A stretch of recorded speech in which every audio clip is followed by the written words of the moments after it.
Folks, Black Star Network is here. Hold no punches! I'm real revolutionary right now. Support this man, Black Media. He makes sure that our stories are told.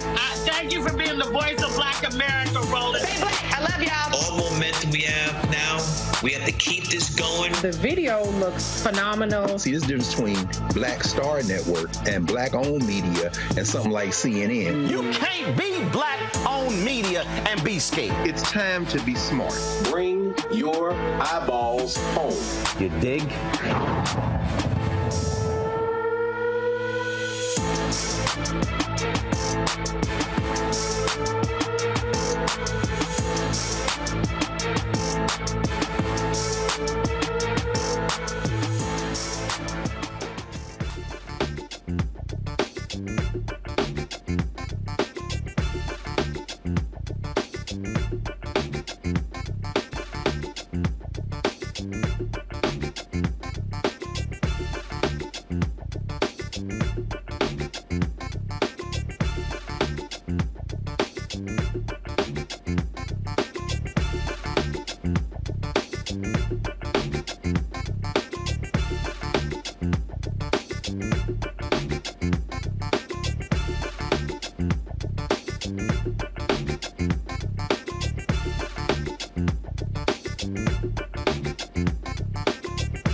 Today is Monday, June 12, 2023. Coming up on Roland Martin Unfiltered, streaming live on the Black Star Network.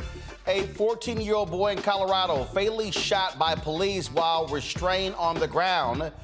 We have the body camera footage, and we'll speak with one of the family's attorneys about what happened and how they are seeking justice.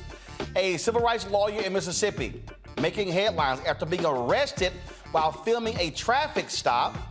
She spent the weekend in jail. She's now out, and she'll be here to tell us what happened and why she thinks she was really arrested. The Atlanta City Council approved funding for a controversial new police and fire training center that critics call Cop City, despite heavy protests from the community. Today, we'll speak with one of the council members who supported that initiative and believes it will help black communities. And also at last night's Tony Awards, well, let's just say Ron DeSantis probably was not happy at all being called the Grand Wizard. We'll show you what Denise Benton said about the Florida governor. Plus, we'll find out how men can maintain a healthy lifestyle and avoid the preventable diseases. We'll talk about that, folks, with our Fit Live Win segment. It's time to bring the funk. Roland Martin Unfiltered on the Black Star Network. Let's go. He's got whatever the miss, he's on it. Whatever it is, he's got the scoop, the fact, the find. And when it breaks, he's right on time and it's rolling. Best believe he's knowing. Putting it down from sports to news to politics. With entertainment just for kicks, he's rolling. It's on go, roll, y'all. It's Roland Martin, rolling with Roland now. He's funk, he's fresh, he's real, the best, you know he's Roland Martin now.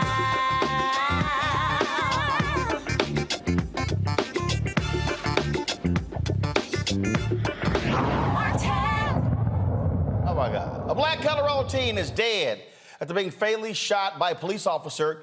It took place earlier this month. The officers thought 14-year-old Jor'Dell Richardson was carrying a handgun. Well, it turned out to be a pellet gun.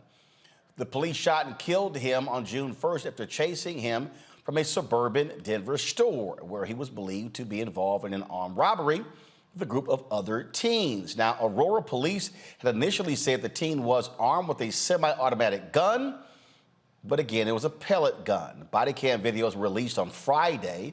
We'll be showing you the officers chasing Richardson. You also see Officer James Snap tackling Dale in an alley behind a strip mall. Then you'll see when one of the other officers fires the fatal shot. Now, the video, folks, is quite triggering, so if you want to turn away, go right ahead and do so, and we'll show it in about 10 seconds. Again, this shooting took place on June 1st in Aurora, Colorado, and here is that video.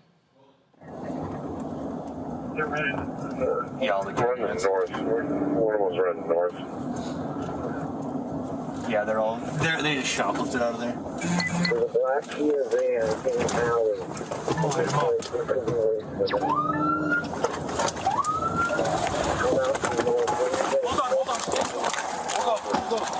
on.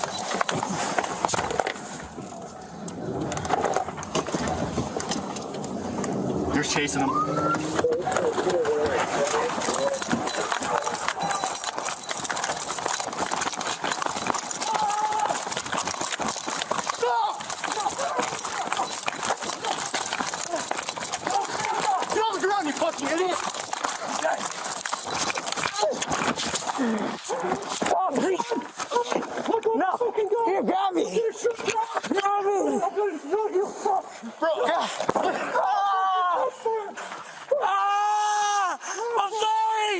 I'm done. Oh, help me take you to the hospital.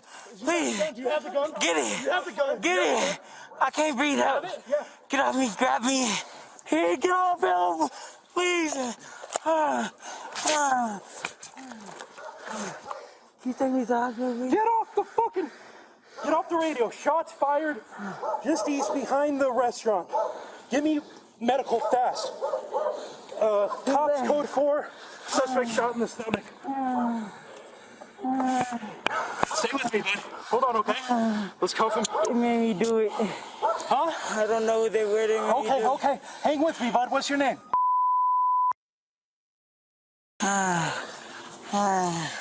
I think we're all right. For the cuffs. You help me, please. Take the mask off. Please. Please. Legs, I can't feel them. Please get off my arms. I'm done. Okay. Do you have any other weapons? No. Okay. Breathe, okay? Look at me. What's your name? How old are you, bud? Do you know your birthday? Do you know your birthday?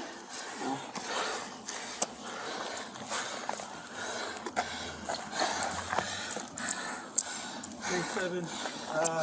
Suspect is unresponsive. How close fire? All right, let's start CPR. Yes, hey, wake up. Wake up. Stay awake for me, okay? Stay awake for me. Stay awake. Hey, stay awake. Keep talking to me, bro. Hey, you okay? Stay awake with me.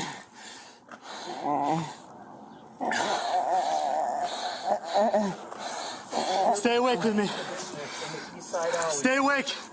Hey. Stay awake with me.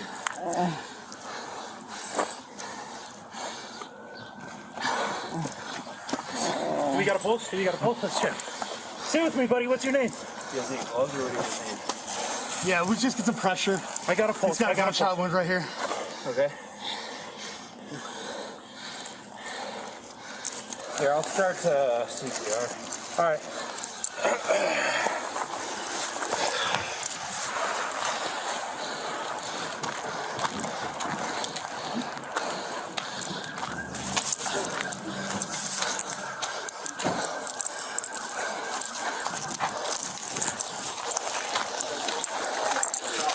There's a gun behind me that probably needs to... That's his gun.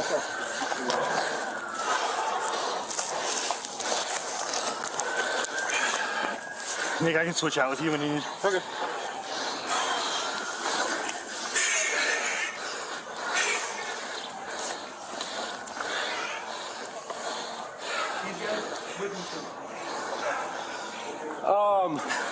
Hey guys, can you hang out? My keys are still in my car. You mind hanging out? It's like in this alley over here. Okay.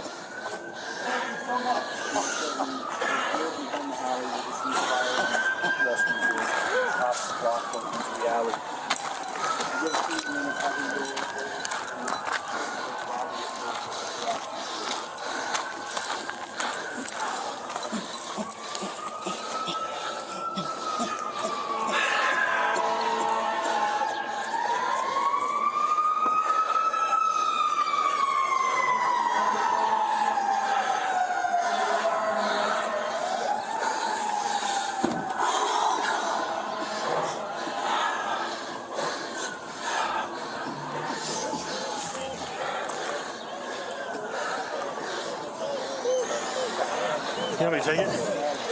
I'm good for probably till they get here.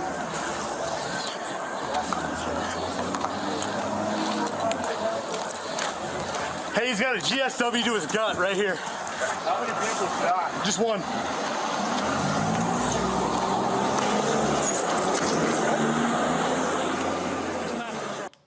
Joining me now is one of the Robinson family attorneys, Ed Hopkins. Ed, thank you for joining us. So is the position of the family that he should not have been shot? The officers say he was carrying a pellet gun. So what's the explanation?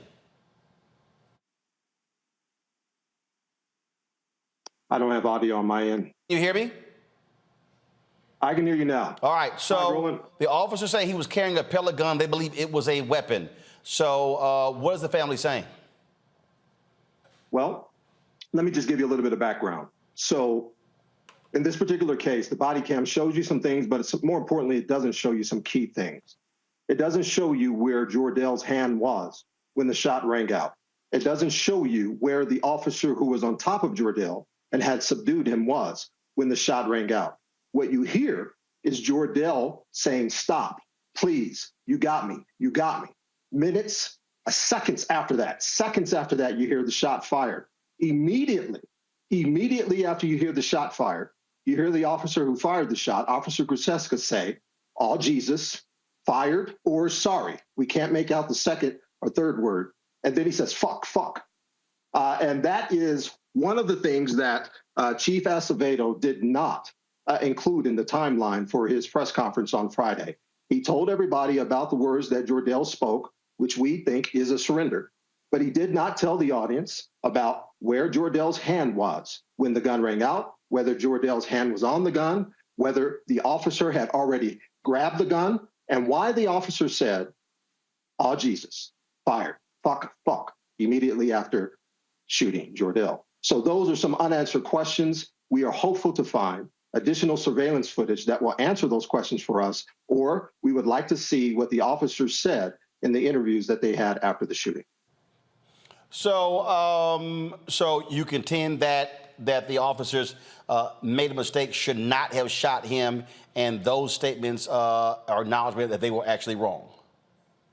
The evidence does not rule that out. And that's why we need more information. The evidence does not rule out that this was a reckless discharge. It doesn't rule out that this was an intentional bad shooting. It doesn't rule out either of those scenarios. And we need additional information before we would feel good about ruling it out. It appears as though the Aurora Police Department has already ruled it out. Even though the investigations are underway, we have not ruled it out. And we want additional information, more answers, so we know exactly where Jor'Dell's hands were when that weapon went off.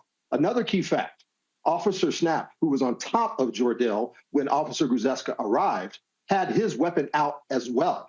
Officer Schnapp did not decide to fire a shot at Jor'Dell. Officer Gruzeska did. So we want to know why Officer Gruzeska made that decision and Officer Schnapp didn't. We want to know what he saw that led him to believe that the best way to protect himself and his colleague was to kill Jor'Dell there in that dirty alley. Was Jor'Dell involved in the armed robbery? That is something that is still also inconclusive. We are not going to convict a dead 14-year-old boy without looking at all of the evidence. What we heard in the press conference is that Jor'Dell, they allege, was in a store with a couple of other young men. What we heard, they allege, is that he showed the cashier the gun while he was in the store. We did not hear that he pointed a gun at anyone. So at this point, we don't know whether they had reasonable basis to even tackle Jor'Dell. But at this point, we're going to wait and see and get more information. We would like to see the video of what happened in the store before making our opinion on that. Have you talked to him? So he was in the store. Was he there with friends? Was he there with family? What do we know? We don't know who those young men were. What we do know is Jor'Dell said after he was shot that they made him do it. We don't know what that means. Jor'Dell's not here to tell us. And we haven't seen the results of the investigation that the Aurora Police Department is conducting. Once that is all released to us, we will have a better understanding of what happened, why they thought they had a grounds to chase and tackle Jor'Dell in the first place. All right. Ed Hopkins, we certainly appreciate it. Thank you so very much. Thank you, Roland. All right, folks, got to go to a break. We'll be back on Roland Martin Unfiltered on the Black Star Network. When we come back, we'll talk about a number of issues, including the building of this new facility in Atlanta that will train police and fire. Very controversial. We'll talk with a city council member who actually voted for this also. There's a lawyer, a civil rights lawyer in Mississippi, who was arrested while filming a traffic stop, spent the weekend in jail. She's now out. She'll join us to explain why she thinks that she was arrested in the signal they're trying to send. Folks, if you're watching on YouTube, be sure to hit the like button. Of course, we want to easily eclipse 1,000, 2,000 likes. Don't forget, also download the Black Star Network app. We're getting closer to 100,000 downloads. We really should be there already. And so if you have not downloaded the Black Star Network app, we certainly want you to do so. And so you can do so on any device: Apple phone, Android phone, Apple TV, Android TV, Roku, Amazon Fire TV, Xbox One, Samsung Smart TV. You can also support us in what you do. Your dollars make it possible for us to travel around this country, covering the news that matters to our community. And so send your check and money order to P.O. Box 57196, Washington, D.C., 20037-0196. Cash App, $RM Unfiltered. PayPal, R Martin Unfiltered. Venmo is RM Unfiltered. Zelle, Roland at RolandSMartin.com. Roland at RolandMartinUnfiltered.com. And be sure to get a copy of my book, White Fear: How the Browning of America is Making White Folks Lose Their Minds. You can get it at Amazon, Barnes & Noble, Target, Books A Million. You can also download your copy on Audible. We'll be right back. Hatred on the streets, a horrific scene, a white nationalist rally that descended into deadly violence. White people are losing their damn minds. As an angry pro-Trump mob storms the U.S. Capitol, we've seen shooting. We're about to see the rise of what I call white minority resistance.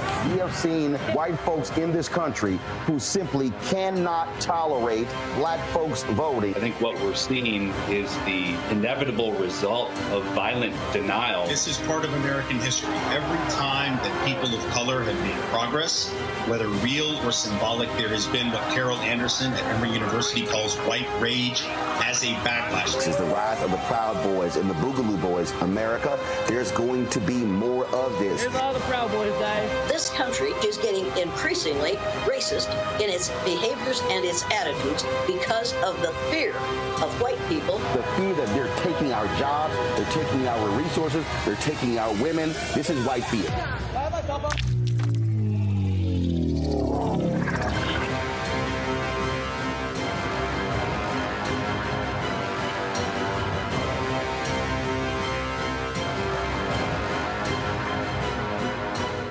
Black Star Network is here. Hold no punches. I'm real revolutionary right now. Thank you for being the voice of Black America. All momentum we have now, we have to keep this going. The video looks phenomenal. See, there's a difference between Black Star Network and black-owned media and something like CNN. You can't be black-owned media and be scared. It's time to be smart. Bring your eyeballs home. You dig? Hey, what's up? It's Sammy Roman. Hey, it's John Murray, the executive producer of the new Sherry Shepherd Talk Show. It's me, Sherry Shepherd, and you know what you're watching. Roland Martin, Unfiltered.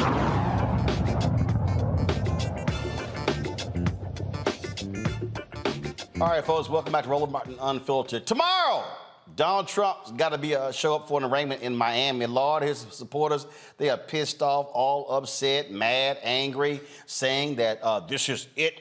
They're going to take up arms for their guy. Okay, you can try that bullshit if you want to. You're going to end up like them fools on January 6th, like one of these fools who said that, now it was a mistake that he actually hit a police officer. He's now facing 14 years in prison. So guess what? You're about to go to jail. So y'all go and act a fool if you want to, but I'm telling you how it's going to end up if you try to act a fool, because they're going to be waiting to jack you. And they should, because y'all are crazy. Now, over the weekend, it was a number of folks out there talking about this particular story. I have gotten some of the greatest laughs watching some of these fools do all they can to defend Donald Trump. Now, one of the ones that really got me going was Jim Jordan. Over the weekend, he was on CNN with Dana Bash. And y'all should have heard this man with all of the mental gymnastics trying to explain why Trump was fine, why everything was good. Okay, y'all want a good laugh? Watch this. This is the best of Comedy Central. Commander-in-Chief, the President of the United States, has the ability to classify and control access to information. That's what the Constitution and the court have said. So you can't obstruct when you can't obstruct when there's no underlying crime. He is not the President of the United States. That is the fundamental flaw. And you're just taking him at his word. When he was president, he declassified the material. But he says point blank, point blank on tape, as president, I could have declassified it. Now I can't. He says in his own words, it's on tape as part of this indictment. He did not declassify the material. Therefore, it is classified.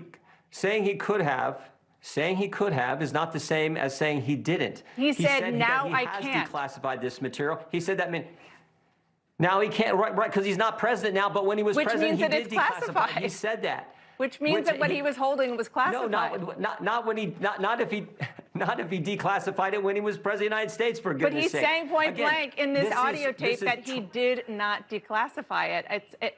What you're saying just doesn't make sense on its face. This is what this truly is, Dana, is an affront to the rule of law. It's an affront to consistent application of the law. You had Secretary Clinton, who had classified material on a server. She was not president of the United States. She was Secretary Clinton. You have that happen. Nothing happens to her. When you have two people who do the same thing, and one has the standard that I've talked about, but the only one who gets indicted is the Republican. The only one who gets indicted is the one who was actually president, who did it the right way. Oh, my goodness. That is what the American people see. And the other... Really? That was it? It's cute how they love trying to bring up Clinton, trying to bring up President Joe Biden, trying to say, oh, they had documents. See, here's the difference. They gave them back. There was a subpoena. They literally have the notes of Donald Trump's own attorney who admits that he was trying to hide them. See, it's a little hard to sit here and dance around that. And they have worked themselves up into a lather. They're really upset, but they're really ticked off because not everybody who has been in Trump's orbit actually agrees with it because, well, there's another guy who was the attorney general for Donald Trump, Bill Barr, who covered his ass on a whole bunch of stuff. Well, he went on Fox News on Sunday and was like, yeah, they got his ass. Chief argument that comes up for the president's allies and his legal team that this should have been handled under the Presidential Records Act, not this Espionage Act charge and other federal statutes that were used here. Well, it started out under the Presidential Records Act and the archives trying to retrieve documents that Trump had no right to have. But it quickly became clear that what the government was really worried about were these classified and very sensitive documents. I was shocked by the degree of sensitivity of these documents and how many there were, frankly. And so the government's agenda was to get those, protect those documents and get them out. And I think it was perfectly appropriate to do that. It was the right thing to do. And I think the counts under the Espionage Act that he willfully retained those documents are solid counts. Now, I do think we have to wait and see what the defense says and what proves to be true. But I do think that even half what Andy McCarthy said, which is if even half of it is true, then he's toast. I mean, it's a very detailed indictment. And it's very, very damning. And this idea of presenting Trump as a victim here, a victim of a witch hunt, is ridiculous. Yes, he's been a victim in the past. Yes, his adversaries have obsessively pursued him with phony claims. And I've been at his side defending against them when he is a victim. But this is much different. He's not a victim here. He was totally wrong that he had the right to have those documents. Those documents are among the most sensitive secrets that the country has. They have to be in the custody of the archivist. He had no right to maintain them and retain them. And he kept them in a way at Mar-a-Lago that anyone who really cares about national security, their stomach would churn at it. If anybody cares about national security, Lord, the folk on the right, y'all, are just beside themselves. They have been acting a plumb fool, angry and upset. But the thing that's so crazy, they're literally defending stupidity. They are so desperate to kiss this man's ass that they will knowingly defend BS. He was wrong. 100% without a doubt, flat out wrong. And he ignored the subpoena. He ignored and they said, dog, we ain't coming after you. Just give us the papers back. His own attorney recorded notes where he said, I don't want you going through my boxes. My pound, Dr. Julianne Malvo, she's the Dean, College of Ethnic Studies, California State University, Los Angeles. Dr. Amakongo Dabinga, Senior, Professorial Lecturer, School of International Service, American University, out of D.C., and Renita Shannon, former Georgia State Representative out of Atlanta. I think all of this is utterly hilarious, Amakongo, because the Republicans are embarrassing themselves. They're embarrassing themselves defending a known liar, a man who ignored the directives of his own attorney, who wanted them to engage in his lies. They were like, say, dog, I ain't giving up my damn law license for your ass. They got the goods on them. But they want to keep playing games. I think that you use the right term in terms of a game, because this is a game. I think that those who are running for president, they are hoping that in some way, shape, or form, this takes Donald Trump out, and they are either auditioning to be his number 2 if it doesn't take him out, or they are fighting to get his base. They want his base of support if for some reason he's removed from the picture. But they are really playing a dangerous game, because their rhetoric that they're putting out there can lead to even more dangerous things happening. We saw January 6th. We saw FBI offices getting getting targeted. And even now, the FBI is saying that there's no real chat about something major happening in Miami tomorrow, but there could be lone wolves out there who take this stuff seriously. And so these guys are being extremely dangerous. And not only the candidates, when you have some of these congressmen, when you have people like Lake, who lost in Carrie Lake, who lost in Arizona, talking about this is my public service announcement that we all got guns, so you better be careful.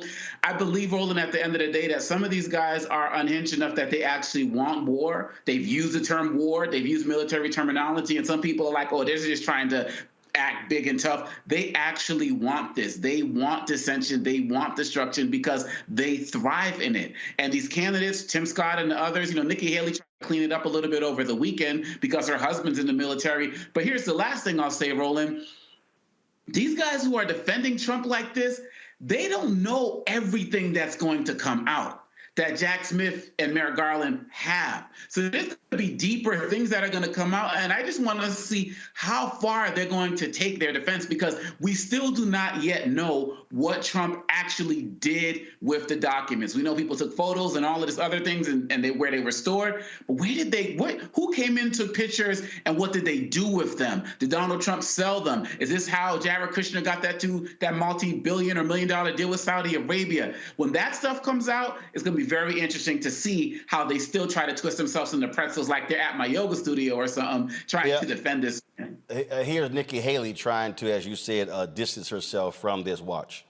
When I was at the UN, I saw that the president never got an ounce of credit or a moment's peace. I also had to deal with the Russiagate because that's what they were swirling around all the time, and we saw that that was not a fact.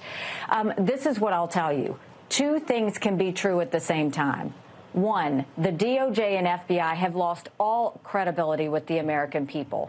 And getting rid of just senior management isn't going to be enough to fix this. This is going to take a complete overhaul, and we have to do that. Two, the second thing can also be true. If this indictment is true, if what it says is actually the case, President Trump was incredibly reckless with our national security. More than that, I'm a military spouse. My husband's about to deploy this weekend.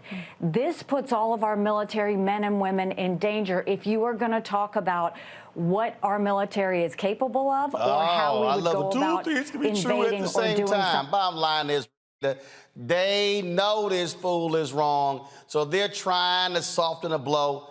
Just have some guts and speak truth.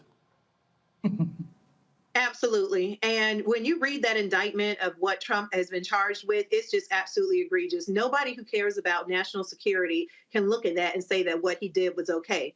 And it's just so egregious because even his attorney talks about how he tried to stop him from breaking the law and the lengths that he went to go around his attorney to make sure that he could break the law. And so I'm glad that Bill Barr, Bill Barr doesn't get any credit, but I'm glad that for once he finally admitted that what Trump did was completely wrong and it is completely dangerous for this country. And so all this is very interesting to me. Republicans are always proclaiming to be the real patriots, but here we see that they are completely fine with a former president putting all of us at risk, not only the United States, but also our allies at risk. And so Trump has done irreparable damage to the country. Now, this to me is, if you want to see just absolutely embarrassing, Julian, is listening to Tim Scott and Harris Faulkner on Fox News. Now, this is just utterly pitiful. Listen to this nonsense. Now to Senator Tim Scott. He is running in the Republican field for the nomination of the Republican Party for the White House against Donald Trump. Senator, it's an awkward position to be in, but the bottom line is you're a Republican. This was a Republican president, and look at what has happened. Your reaction?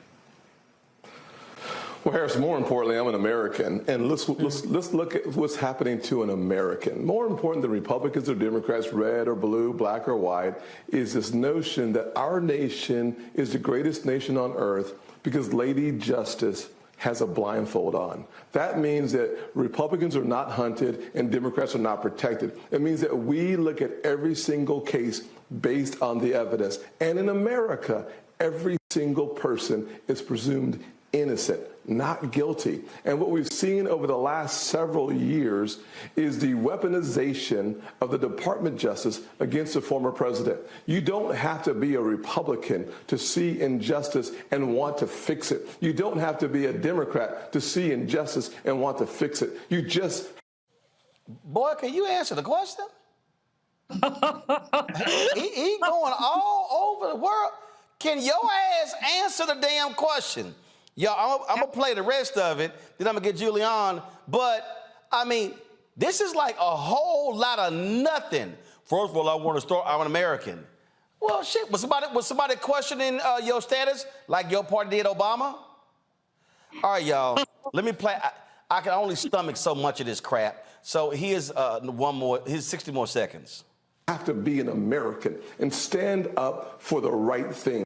I don't care whether you're on my party or not in my party. I don't care whether you look like me or not. The one thing that makes America the city on the hill is confidence in our justice system. And today, what we see is a justice system where the scales are weighted. That seems to be the outcome of where we are today. As President of the United States, I would purge all of the injustices and impurities in our system so that every American can have confidence that they will be seen by the Lady of Justice with a blindfold on. That is what we need in this nation, not more politicizing of the issues. Yeah. Will you reach out, or have you reached out to the former President Trump? Well, I was sitting here waiting to come on air, and so this is the first time I've had an opportunity to have a conversation, and I certainly will continue to pray for our nation and continue to pray that justice prevails. Senator Scott, thank you for your time tonight. Appreciate it. His ass didn't even answer the second question. Julianne, go ahead. Go ahead. I mean, no, he's incapable. I read the indictment. I don't know why. Well, I did read the indictment. Trump clearly took national security and he didn't pay attention. Had papers in the bathroom on the floor. You know, I mean, looks like somebody with ADD going through government documents. Not only that, I mean, first of all, Tim Scott, I don't even know why you pay that man any attention. He's an American. You know, he's an American. That's your answer to everything. He doesn't care what party you're in because he's an American. No, what he is a blankety blank, blank, blank fool.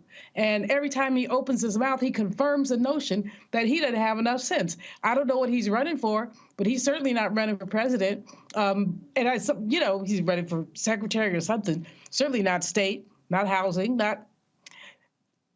The indictment is very, very compelling, especially because of the inside information that exists in that indictment. You know that some of Trump's own people turned on him to get this information out. That's number one. Number two, I don't know what website I was on, but there's some website where his supporters were talking about lynching people, taking back over the government. January 6th, again, one of them said, if you thought January 6th was bad, watch out. Well, hopefully this time law enforcement gets it and he won't have this opportunity to turn his followers into a bunch of rabid fools. But, you know, thirdly, this is very sad, not that Trump has been indicted, but that some people who've read the indictment, some Republicans who read it, still believe that this is political. It's not political. Hillary never took documents that she wasn't supposed to have. She was never subpoenaed. Biden has some old documents. Again, he was never subpoenaed. When they asked him, do you have anything? He went through it and he gave it back to him. This is just egregious and it's arrogant. I mean, he might not have even gotten caught if he hadn't said, see, I have this document. I'm not supposed to have it. I could have declassified it. I didn't, but I have it. Well, you can't look at it because it's secret. Well, why do you have it out and throwing it about? This is the arrogance is just unspeakable. One of the Republican sites said he needs to learn how to shut his mouth. Tim Scott, Nikki Haley, a whole bunch of them need to learn how to shut their mouths. I just can't stop cracking up when I hear these people talking. It just is literally comedy, except for it makes my stomach hurt. The bottom line is they don't want to accept what is truth. All right, folks, hold tight 1 second. Go into a break. We come back. We're going to talk about a case out of Mississippi where a civil rights lawyer was taping cops at a traffic stop. She got arrested. She'll join us next on Roland Martin Unfiltered on the Black Star Network. That was a pivotal pivotal time. And I remember Kevin Hart telling me that. He's like, man, what you doing, man? You got to stay on stage. And I was like, yeah, well, I'm young, thinking, like, I'm good. And he was absolutely right. What show did you have at the time? This was one-on-one. Got it. During that time. So you're doing one-on-one, going great. Yeah. You making money. You like. I'm like, I don't need to leave. I don't need to leave from Wednesday, Thursday to Sunday. I didn't want to do that. It was just like, I'm gonna stay here. Or I didn't want to finish work Friday, fly out, go do a gig Saturday, Sunday. I was like, I don't have to do that. And I lost a little bit of that hunger that I had in New York. I would hit all the clubs, running around. Sometimes me and Chappelle, or me and this one or that one, we'd go to the Comedy Cellar at 1 in the morning. And I mean, that was our life. We loved it. You do 2 shows in Manhattan, go to Brooklyn, leave Brooklyn, go to Queens, go to Jersey. And I got complacent. I was like, I got this money, I'm good. I don't need to go chase that, because that money wasn't at the same level that I was making, but what I was missing was that training. Yes. Was that. And it wasn't the money. It was the money. It was that's what I needed.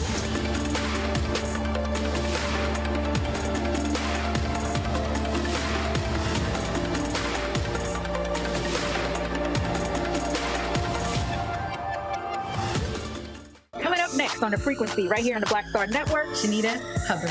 We're talking about the ride or die chick. We're breaking it down. The stereotype of the strong Black woman. Some of us are operating with it as if it's a badge of honor. Like, you even hear Black women like aspiring to be this ride or die chick, aspiring to be this strong Black woman trope at their own expense. Next on the frequency right here on the Black Star Network. Hello, I'm Paula J. Parker. Truly proud on the Proud Family. I am Tommy Davidson. I play Oscar on Proud Family, Louder and Proud. Hi, I'm Jo Marie Payton, voice of Sugar Mama on Disney's Louder and Prouder, Disney Plus. And I'm with Roland Martin on Unfiltered. All right, folks, there's this case out of the story of Mississippi that's very strange. Might have seen this in social media over the weekend. So, civil rights lawyer in Mississippi happened to be recording a traffic stop. All right, now we've run videos like that on this show on numerous occasions. Well, then all of a sudden, she under arrest. I'm confused. So she's recording a traffic stop, but then she gets arrested by the very same cops.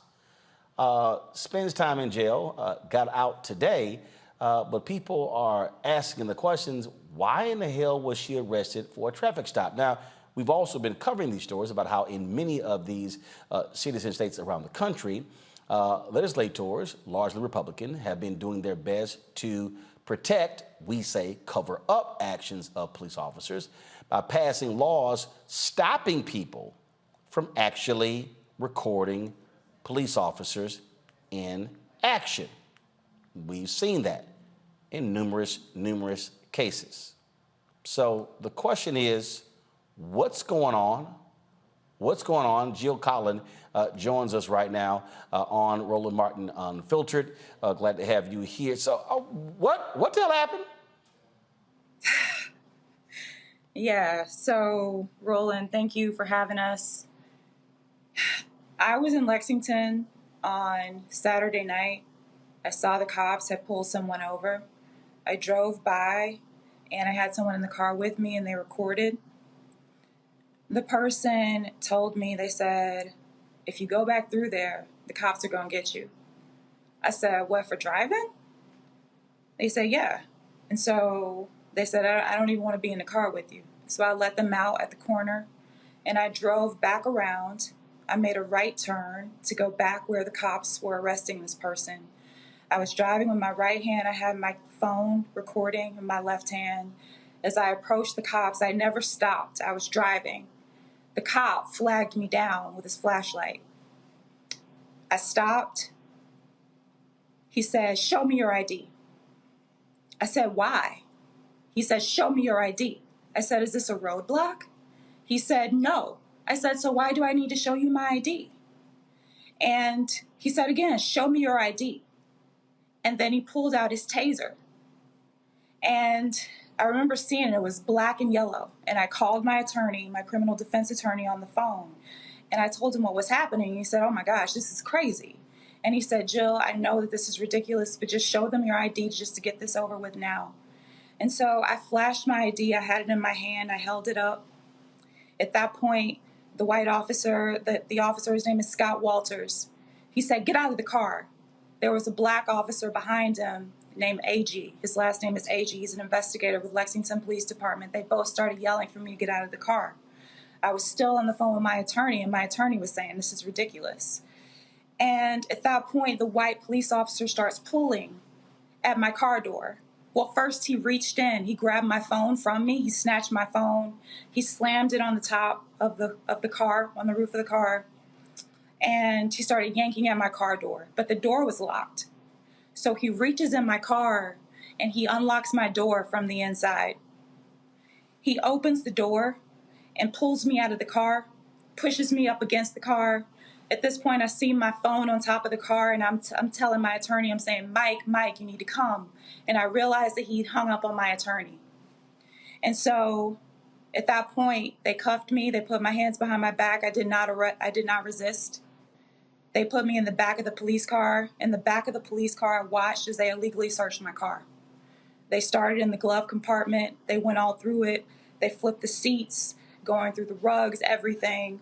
They then went to the trunk. I had my briefcase in the trunk. It was closed. It was zip closed. I watched them as they opened my briefcase, and they started going through my things. They started taking my things out and looking at them one by one. Then after they did that, the white officer, Scott Walters, he went around to the driver's side. He knelt down and put his hand under the seat, and he said, looky here. He'd found my firearm. He said, I sure hope it's stolen. And at that point, they put me in the police car. I was already in the police car. They took me to jail. At jail, they cuffed me to a bench.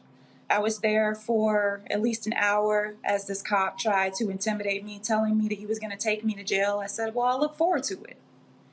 And they took me to jail. And that was that. And I just got out a few hours ago. Oh, that was on Saturday. So you spent... Yes. So what time was it on Saturday? This was Saturday night. So you spent all day, you spent all of Sunday in jail? Yes. First of all, this also comes a few days after Kristen Clark, who heads the Civil Rights Division of the Department of Justice, was in your city, correct? Yes. Do you believe those two things are related? You know, I don't know. I can only speculate, and I don't want to do that. But what I can tell you is that I was there at that meeting with Kristen Clark, that people saw me there at that meeting with Kristen Clark, that I spoke with Kristen Clark. I do not know if this was related, but I was definitely deeply involved in her visit. You're joined on the show by Jor'Dell Wright of the Mississippi Freedom Democratic Party.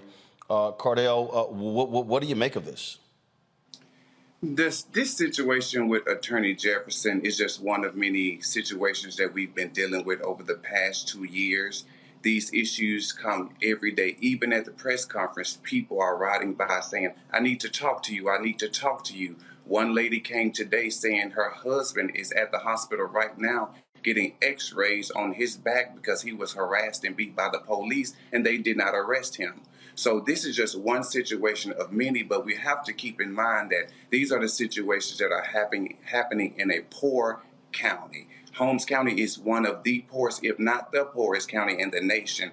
And they are doing this at the beck and call of the elected officials in an attempt to continue to line the pockets of the city because we're impoverished and they like the money coming in, but it does not need to come in at the expense of Black people. So we're on the ground every day, and I'm thankful for Attorney Jefferson for making that sacrifice, and Julian being in the community, helping us with the fight against injustices, police corruption, and police brutality. But it does not stop there. It's corruption in our elected officials.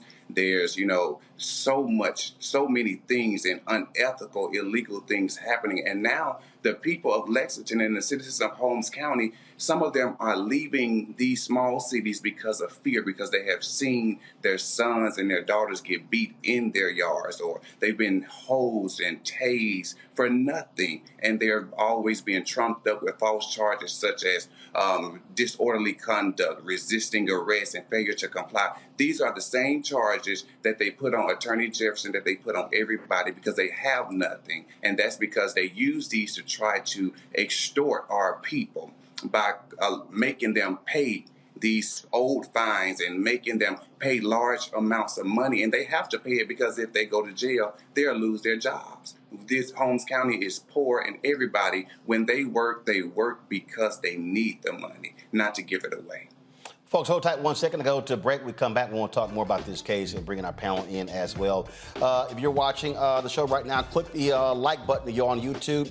Same thing if you're on the Black Star Network app. You're watching on Facebook or the other platforms as well. Speaking of the app, be sure to download it. Apple phone, Android phone, Apple TV, Android TV, Roku, Amazon Fire TV, Xbox One, Samsung Smart TV. Your dollars make it possible for us to do this every single day. All of this, folks, takes money. None of it is free. And so please, when you join our Bring the Funk fan club, your dollars goes to this show.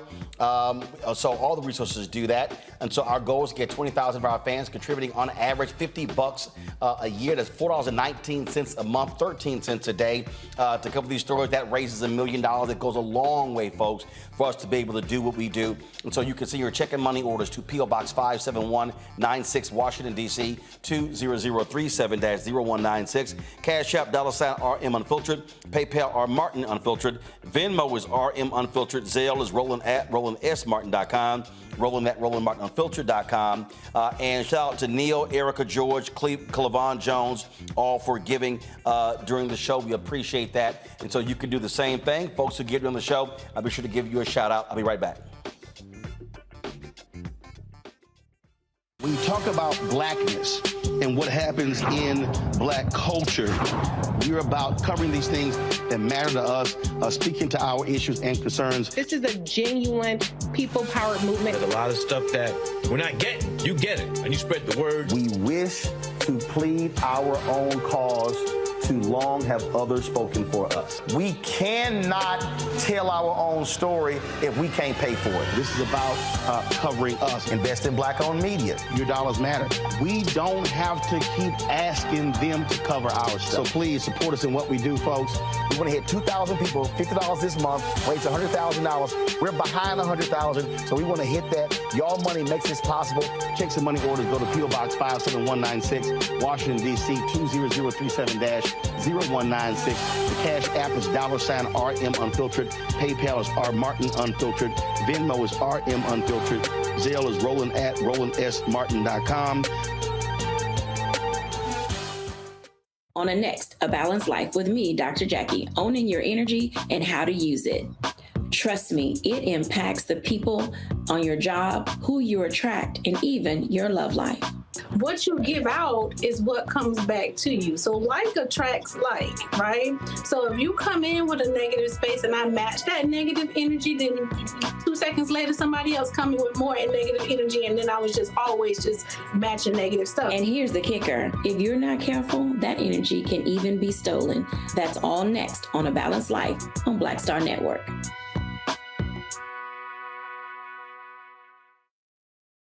Farquhar, executive producer of Proud Family. You're watching Roland Martin Unfiltered. All right, folks, welcome back. We're talking about this case again out of Mississippi that is just quite strange. Jill Colin Jefferson, who spent a day in jail for recording a traffic stop, released today. Jill, does state law allow for people to record traffic stops? So far, yes, it does. But the thing is, Lexington Police Department, they do whatever they want to do. As Cardell said, the charges they put on me, those are the charges they tend to put on anyone. Lexington, if they come to you and a cop tells you to do something, they could just tell you to pick up a piece of paper. If you don't pick it up, they'll charge you with failure to comply. They just put charges on you. And then if you say anything, they'll charge you with resisting arrest and disorderly conduct. And so this is how they operate. what happened to me is indicative of what's happened to so many other people. But in this situation, you know, we said, we're not paying the fine. We're not paying bail. We're going to go to jail and wait this out until a trial date or until they waive the fine, because they're not getting any more of my money going into the system. And so that is what happened. But no, it is not illegal to record in Mississippi yet. Questions from the panel. Renita, you first.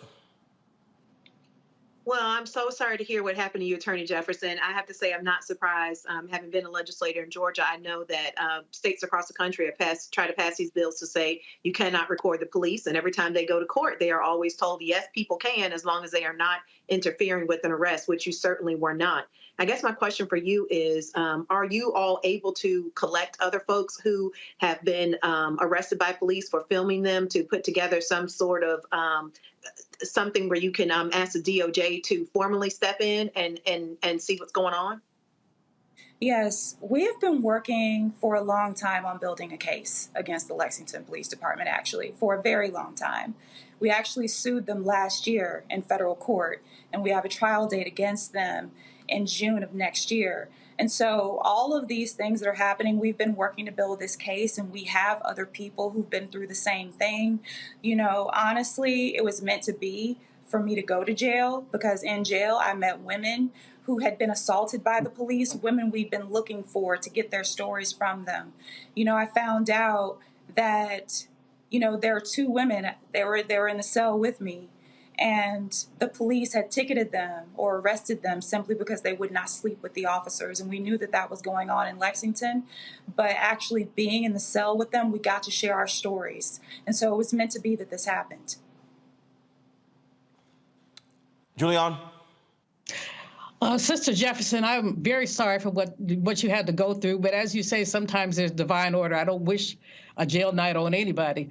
But I'm glad that you learned some things there, especially things that you could bring to your work. As you talk to the women in the cell with you, and you say that some of them were arrested because they simply wouldn't sleep with the officers, what kind of resource actually do they have? What kind of recourses do they have? If the county is so slanted, is there any way, any place, anywhere where people can get justice? And the second thing I would ask is, what were the terms and conditions of incarceration there? I mean, I'm sure it wasn't comfortable, but is there some things you could share where, you know, if you treat people in jail badly, that's a lawsuit right there? Yes. You know, first off, what I'll say is that going to jail was my choice. They offered to release me on my own recognizance, but they are still going to make me pay a fee. And so I told them I was not paying that fee. And so they put me in jail because I refused to pay the fee for the charges.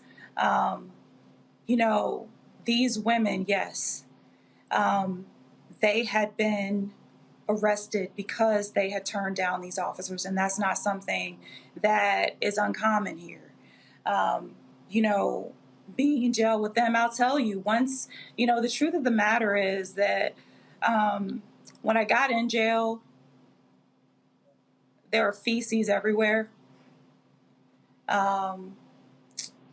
They cleaned it up the next day, but they were all over the floor, in chairs, in the cells. There was a mentally ill woman who had been throwing her feces, who had been throwing her food up against the wall, and it had just been, I guess, too much for them to clean up all the time. So it was just, the conditions were awful.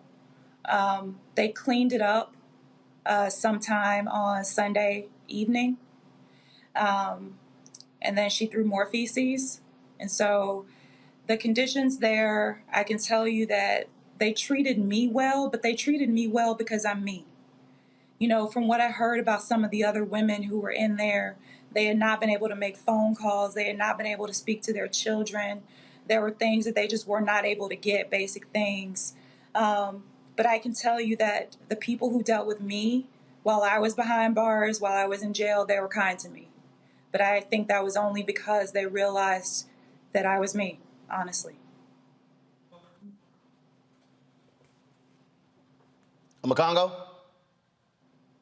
Well, one of the questions that I have hearing about all of this, and is simple. You know, what can we do who are not there to support the actions that are happening down there from the community? When you talk about the situation with the bail and why people are paying because they don't want to lose their jobs and some of these things that are happening across the country, you all are doing the serious on the ground work every day down there in Lexington. What can we do who are not there to best support you? Is it about financial contributions? Is it about sharing videos? Like, what could best help the cause there?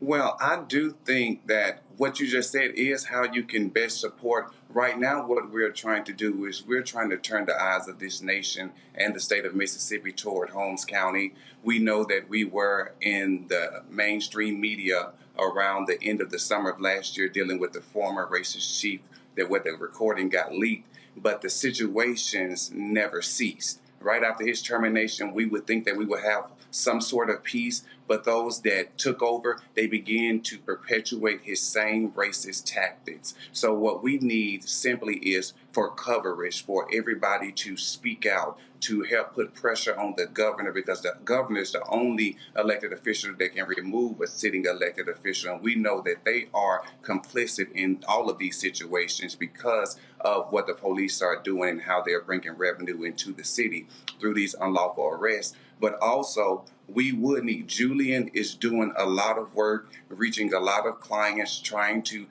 figure out how to file suits. The Mississippi Freedom Democratic Party, we're out, we're talking, we're rallying, we're protesting. So even financial contributions into these organizations will help us continue this, because now that Attorney Jefferson has sacrificed herself and went to prison, we would not let that go without a fight. And we're going to see this through until the end. So anything you can do, more coverage, more financial resources, we would greatly appreciate it.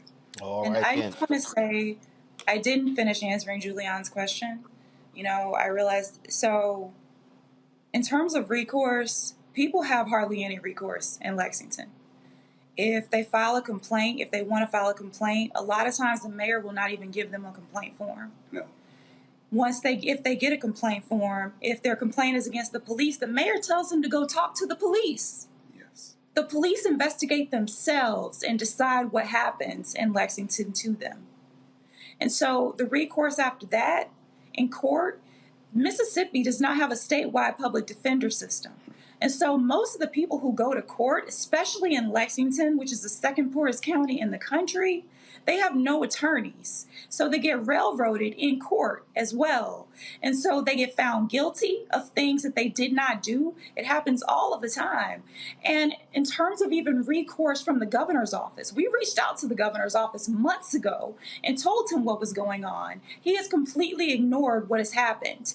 And so in all of this, this community has no recourse except for the help that is coming, and I hope more will come from the Department of Justice. All right.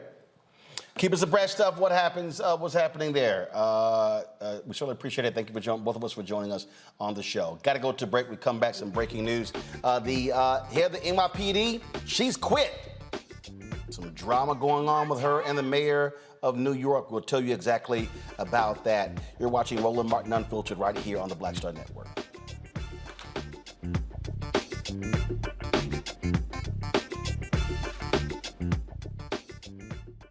Question for you. Are you stuck? Do you feel like you're hitting a wall and it's keeping you from achieving prosperity? Well, you're not alone. On the next Get Wealthy with me, Deborah Owens, America's Wealth Coach, you're going to learn what you need to do to become unstuck and unstoppable. The fabulous author Janine K. Brown will be with us sharing with you exactly what you need to do to finally achieve the level of financial success you desire through your career. Because when I talk about being bold in the workplaces, I'm talking about that inner boldness that you have to take a risk, to go after what you want, to speak up when others are not. That's right here on Get Wealthy, only on Black Star Network.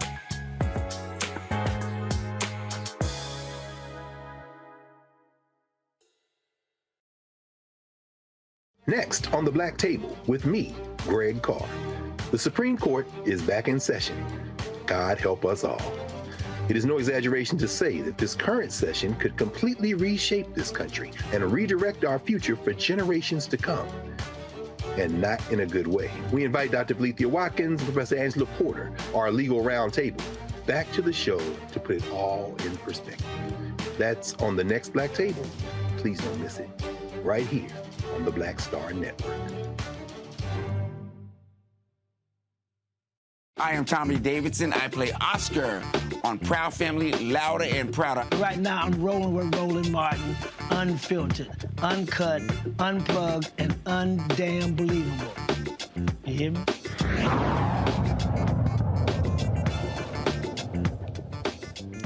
All right, folks, 11-4 City Council vote in Atlanta. They approved funding for a controversial new police and fire training center that critics called or dubbed Cop City.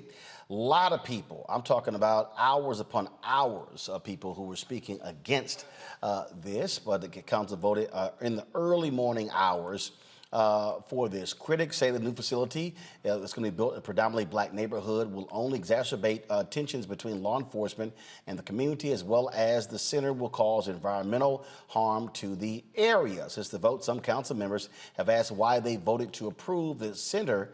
And as also, we had one council member on last week saying that they don't even fully have all the details. Well, Michael Julian Bond is on the city council. He said that the new training center will provide much needed resources for law enforcement. He joins us right now from Atlanta. Glad to have you here, Councilman Bond. So first and foremost, how much is this going to cost? It will cost the total cost is $90 million. It will cost the taxpayers of the city of Atlanta about $67 million over the term of the lease for the facility. I had a council member on last week who said that initially the council was told that private donations and grants were going to pay for this, not any taxpayer money. Is that true? No, that's incorrect. 2 years ago, the Atlanta City Council voted to approve the construction and the terms of the building of this facility. The details were all in there. It's $30 million share up front from the city of Atlanta. Then over the term of the lease back, about $37 million over the next 30 years. Who is going to be building this? What is the oversight when it comes to contracts, things along those lines? Well, this is a public-private partnership between the city of Atlanta and the Atlanta Police Foundation. They will be partnering to solicit the construction contracts for the development of the center. I believe the construction should take about 18 months. The foundation is responsible for raising the balance of that $90 million from the $67 million that the city of Atlanta will pay. And that term of lease will be about 30 years when the key is turned back over to the city fully. How do you ensure that black-owned businesses or city-owned businesses are going to be benefiting from this if the city is putting up 2/3 of the money, but the foundation is controlling who gets the contracts? All of the city's contracts, we have probably the original MBE program in the country here in Atlanta that was started by Maynard Jackson. All of our contracts adhere to that MBE program. So and this is not the first time that the city of Atlanta has done a public-private partnership on a public project. You may recall a few years ago, we did the same thing with the Mercedes-Benz Stadium. We've done it repeatedly for smaller facilities like the Chastain Park Amphitheater and the Lakewood Amphitheater on the southern end of the city. When you come into business with the city of Atlanta, whether it's a nonprofit or for-profit entity, they have to adhere to the city of Atlanta's MBE program. There were a lot of people who spoke out against this. Very few actually spoke in favor of it. Why did you vote for it? Well, this is a decades-long odyssey to build this combined training center. The city of Atlanta has been without adequate training facilities for its police and fire for about 10 years now, longer for the police department. The facilities for the police department that exist on the site are dilapidated, and we're really up against potential OSHA violations for that facility. It was built in the 1950s. The fire facilities that our department had been using for decades were on Atlanta Public Schools property. We had a lease with them. We had a dispute with them over property deeds that emerged from the school system becoming independent from the city of Atlanta. The then mayor and superintendent had a dispute. The APS decided not to renew those leases, so we literally lost about 90% of the facilities that our fire department uses to train. So now our firemen are currently training in a trailer, and they have a temporary burn tower for them to train in. We're short about 200 firemen. We're down almost 500 for police officers. We have the ability to fill those firefighter spaces, but we don't have facilities to train them. We have to lease temporary space all around the metropolitan area for our fire department. Our police facilities are not well maintained. And of course, the main police facility there on Key Road, as I mentioned, is 80 years old. You know, the Black community that people often reference as being put upon by this facility, when it was constructed in the 1990s, there were 3 prisons there when those original residents moved into that neighborhood. There was the city prison, the state metro women's facility, and a juvenile facility there where that neighborhood was constructed. And so, and others have also remarked, well, could you build it someplace else? Could you move it to another part of the city? And yes, there are large tracts of land that the city of Atlanta owns within the city, but they literally either are across the street or back into the backyards of predominantly African-American communities. This particular site obviously had been used for decades for the public safety use. And depending on where you're standing when you're on the site, you're at least 3/4 to a mile and a quarter away from the nearest neighborhood or community. So this is something that we, as the fiduciaries of the city of Atlanta, which we do have responsibility to, as well as to listening to our citizens, that we have a duty to our employees to make sure that they have adequate and safe facilities to train in, and the equipment and salaries and so forth. You know, there were a lot of people who came and spoke to the city council, but most self-identified as non-residents of the city of Atlanta.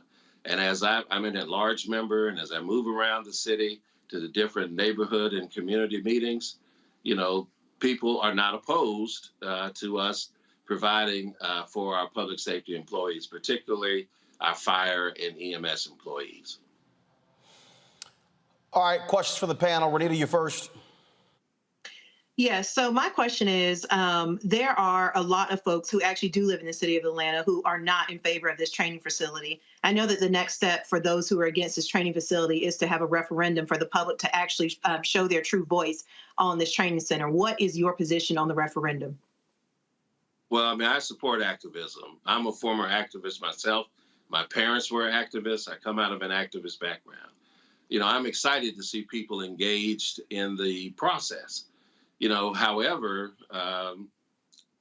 there has been an election. There is a city government. We make thousands of decisions on behalf of the population of Atlanta with their acquiescence. They elected us to do so. But we do have a provision in our charter to allow groups of citizens to make these type of petitions. So I wish them all the best in their effort.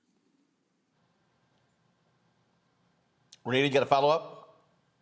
Yes, just a quick yes or no. Do you support the referendum effort? Because I understand what you're saying. I've been an elected official here in Decatur, and I understand electing people to make decisions for you, but it's crystal clear, especially with the hours of testimony that you all had against Cop City, that many are not in favor of this. And these are people who do live in the city of Atlanta. So yes or no, just very directly, do you support putting this to a referendum since this is such a controversial decision? Well, one, I disagree that this is a controversial decision. And then second, I disagree that there's a majority of citizens that disagree with the construction of the facility. So I apologize to you. I'm not going to be able to answer yes or no. I believe citizens have the right to exercise the legal tools that are available to them, and I support them, doing that. I believe the city council has made the right decision for our citizens, even those that disagree. So I'm ambivalent about whether or not I support the referendum or not. I mean, if the referendum is successful, we will obviously live with the results of that referendum, but that will still put us behind providing the equipment, the facilities that we need to help our fire, police, and EMS employees. And then please understand that, in the city of Atlanta, training has been at the center of this. What type of training our EMS and police receive? It only takes about 8 weeks of standardized training in Georgia to become a police officer. The training that Atlanta gives its police officers is 36 weeks. And we have probably what is rated one of the best police academies of the top 3 in the nation, have the most extensive training. That's great and all, but guess what? That makes those individuals extremely marketable to other departments. And so if the city of Atlanta is not providing the best equipment and workspace for those individuals, they're easily gone. So our recidivism rate is exceedingly high. We lose police officers to the metropolitan area, the neighboring departments. We lose them to the counties. We lose them to the state. And of course, they're highly marketable on the federal level. So, and part of why people leave is because of the deteriorating facilities that we have. And it's the same on the fire side. Just, it's not as bad, but it's the same. We have a high recidivism rate because it only takes about 7 to 8 weeks to, standard in Georgia to become a fireman. Our training is almost 18 months. And so with the additional skills and training that they have, they become highly marketable around the metropolitan area. And they often leave for less money and benefits because our facilities are so poor. And so this really isn't a question of whether or not people like it or not. This is a need in the city of Atlanta to improve these facilities for the long-term interests of our citizens. Makongo? Yes, Mr. Bond, I was wondering, what is the plan as it relates to the relationships with the Black community? I've read that there's been talks about engagement programs, but in a state that's been fairly hostile to the Black experience there, and I know people can look at Atlanta as a separate case from Georgia itself, but many who live in Atlanta do not. What specific programs are there in place to actually build and work with the communities that are in the areas of Cop City? Well, in the areas of the Atlanta Police and Fire Training Facility, the mayor has established an advisory committee made up of members of the adjacent communities that are not inside of the city of Atlanta, but are adjacent to the facility in southern DeKalb County. There have been several town hall meetings. That the committee that the mayor has established is slated to remain even after the construction of the facility so that there can be ongoing input on behalf of the citizens. And of course, Atlanta is unique that, again, under the great leadership of our former mayor, Mayor Jackson, that we established a neighborhood planning unit system where we have a standing committee within each neighborhood in the city of Atlanta to give direct input into the decisions that affect communities. And that's everything from zoning and planning to our police and budgetary issues. Julian? Councilman Bond, two quick questions. Well, I think one of the biggest objections to what you're doing with Cop City is the agglomeration of having everything together. I mean, it really does speak to the expansion of the military-industrial complex, and especially with the police brutality that's been documented there in Atlanta. That really raises a lot of concerns, just the agglomeration, having all of that together. The second concern many of us have is with the open space, with basically killing trees, eliminating open space, which desperately needed in many of our urban areas. What do you say to those two concerns? Well, first, this is being built on the exact footprint of what had been there previously. And so I know people have made a great deal comparing the acreage in Atlanta to the acreage in LA and the acreage in New York. But this is a pre-existing site where you had a public safety use that had been there for many, many decades. And so we can see that all trees create oxygen, but the trees that were on the site were new growth trees.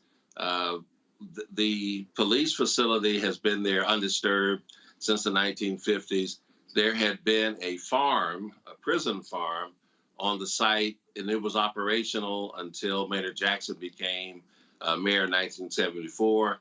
But the farm was maintained after that. And so the farm did not fall out of use until about 2000 or 2001. And so the trees that are on the exact footprint,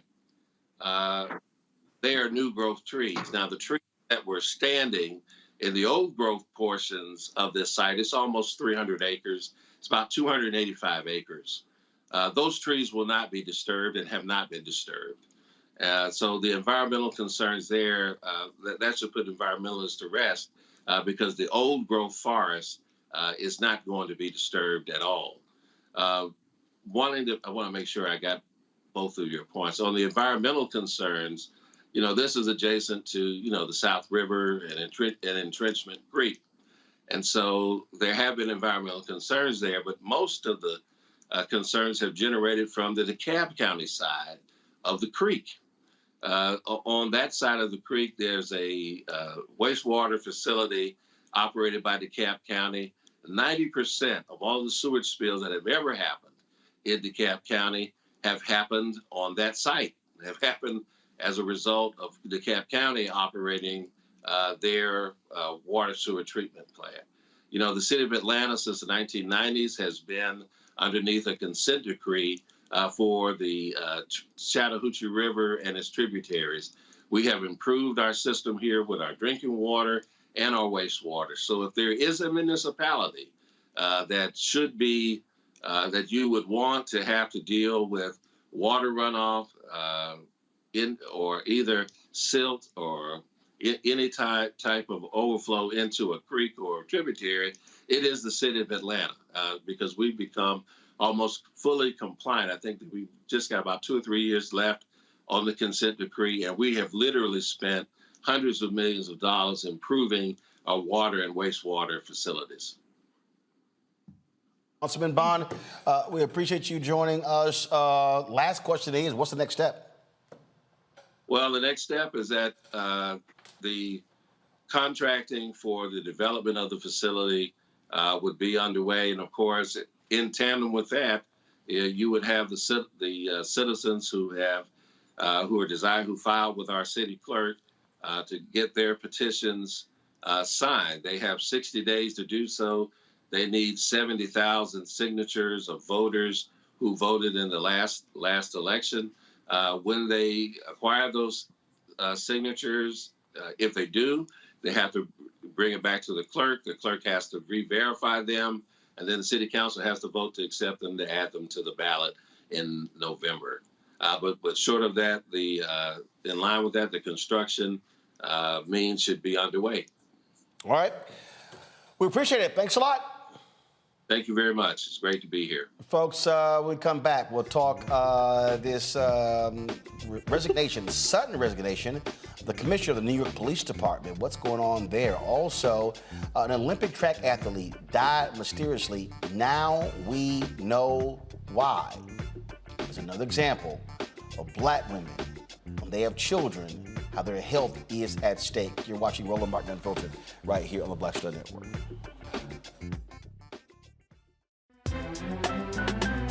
I'm Faraji Muhammad, live from LA. And this is The Culture. The Culture is a two-way conversation. You and me. We talk about the stories, politics, the good, the bad, and the downright ugly. So join our community every day at 3 p.m. Eastern and let your voice be heard. Hey, We're all in this together. So let's talk about it and see what kind of trouble we can get into. It's The Culture, weekdays at 3, only on the Black Star Network. Hatred on the streets, a horrific scene, a white nationalist rally that descended into deadly violence. White people are losing their damn minds.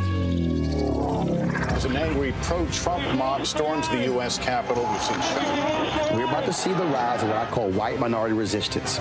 We have seen white folks in this country who simply cannot tolerate black folks voting. I think what we're seeing is the inevitable result of violent denial. This is part of American history. Every time that people of color have made progress, whether real or symbolic, there has been what Carol Anderson at Emory University calls white rage as a backlash. This is the rise of the Proud Boys and the Boogaloo Boys. America, there's going to be more of this. Here's all the Proud Boys, guys. This country is getting increasingly racist in its behaviors and its attitudes because of the fear of white people. The fear that they're taking our jobs, they're taking our resources, they're taking our women. This is white fear.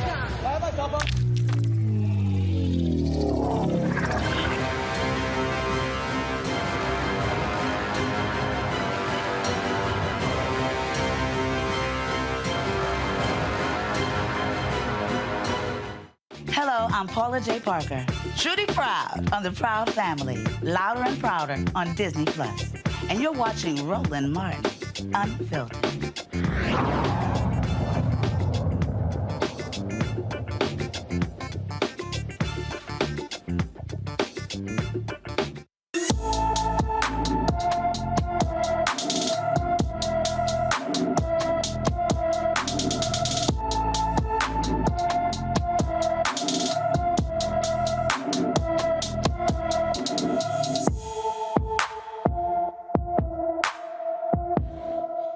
Tanzania Mosley has been missing from Tucson, Arizona since April 14th.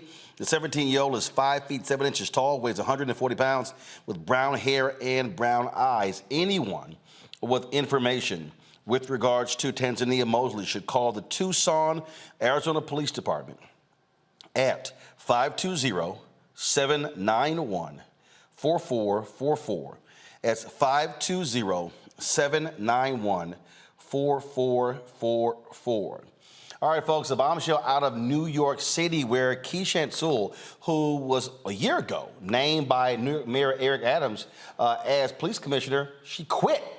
That's right, issued her resignation today.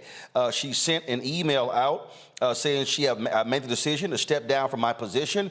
While my time here will come to a close, I will never step away from my advocacy and support for the NYPD, and I will always be a champion for the people of New York City. She was sworn in on January 1st, 2022.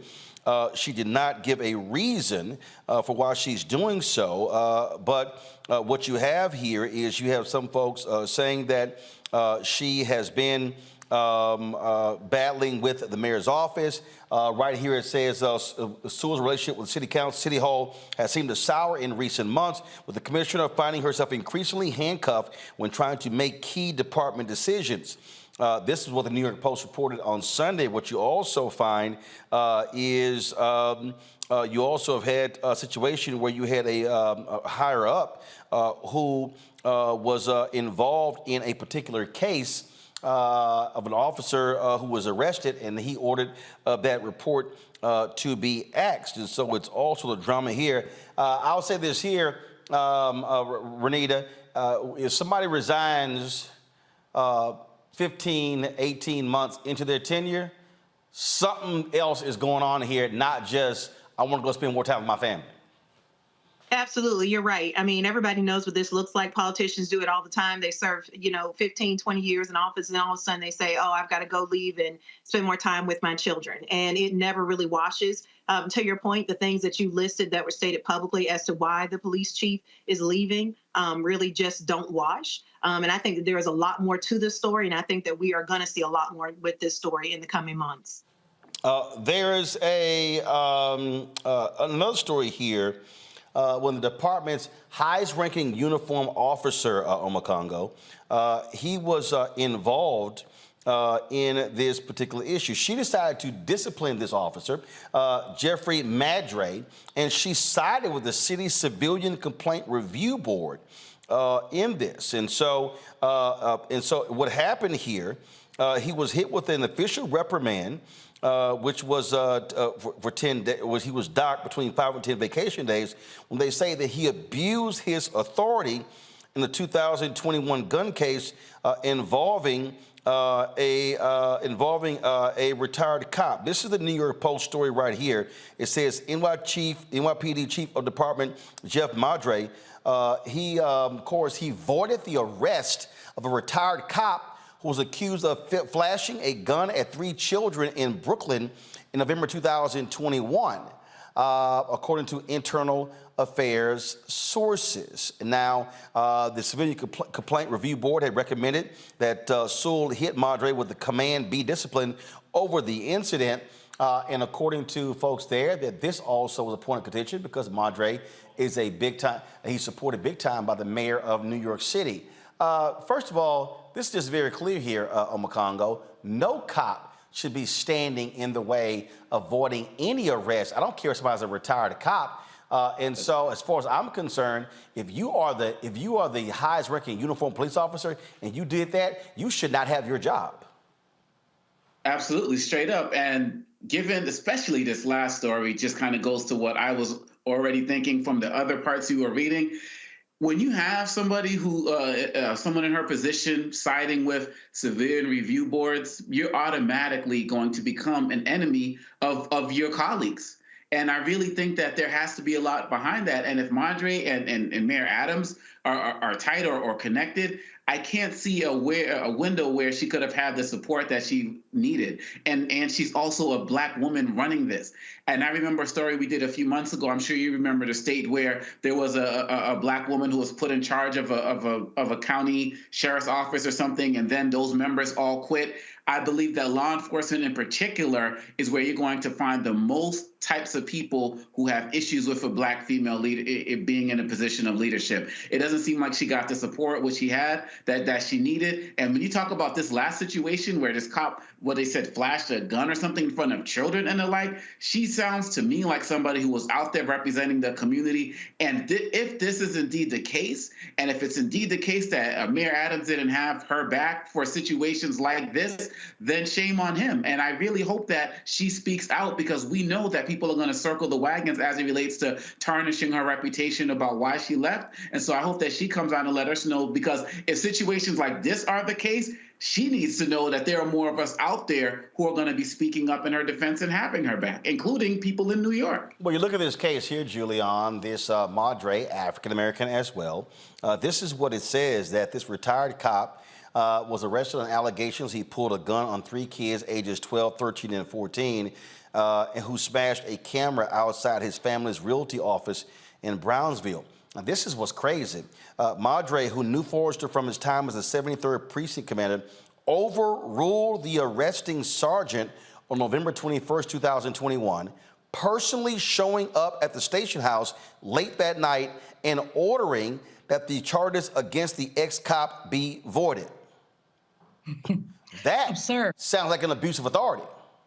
It's absolutely abuse of authority, and it's even more than that. I mean, for someone to wave a gun in front of children, 13, 14, these are children. Why do you have a gun? They smash a camera. They said it was an accident. Worst case scenario, make their parents pay for the camera. Make them pay for the camera. But you don't go around flashing a gun. But then beyond that, you've got a hookup inside the police department. So your boy goes down and says, dismiss the charges, and they do. That's more than abuse of power. That's ridiculous. But I think the third thing, obviously, the police chief, Chief Sewell, basically sided with the citizen's complaint, sided with the arresting officer. And, you know, as we all know about the police, it's a thin blue line, it's silence, circle the wagons, everybody's loyal, don't say anything bad about anybody, even when they shoot somebody, don't say anything bad. And so I think that because she sided with right, she got to be placed in the wrong by Mayor Adams. I'm disappointed in him, but then again, I'm not. The other thing is that police departments are sources of toxic masculinity. simply toxic masculinity. And from that perspective, to have a Black woman in charge was probably rankling many of them anyway. And then, and although I'm told that she did a good job, and I looked up a few things, she seemed to have been, she had pushback when she first came in, then she seemed to settle in. But who knows how many of these kind of instances took place. And the mayor, being a former police officer himself, could have taken a better role. He probably, they said that she resigned after a meeting with the mayor. So he said something that triggered her and made her say, I'm up out of here. And I'm sorry that the sister had to leave, but I'm sure she's been bigger and better things in front of her. And God bless whomever tries to straighten out the New York Police Department. All right, folks, hold tight 1 second to go to break. We come back. What the hell is happening in the world of HBCUs? There are numerous presidencies that are open, and a lot of them are women being pushed out. Discuss that next on Roland Martin Unfiltered on the Black Star Network. Black Star Network is here. Oh, no punch! I'm real revolutionary right now. Thank you for being the voice of Black America. All momentum we have now, we have to keep this going. The video looks phenomenal. See, there's a difference between Black Star Network and Black-owned media and something like CNN. You can't be Black-owned media and be scared. It's time to be smart. Bring your eyeballs home. You dig? Black Star Network is here. Oh, no punch! I'm real revolutionary right now. Thank you for being the voice of Black America. All momentum we have now, we have to keep this going. The video looks phenomenal. See, there's a difference between Black Star Network and Black-owned media and something like CNN. You can't be Black-owned media and be scared. It's time to be smart. Bring your eyeballs home. You dig? What's up, everybody? It's your girl, Latasha from the A. And you're watching Roland Martin Unfiltered.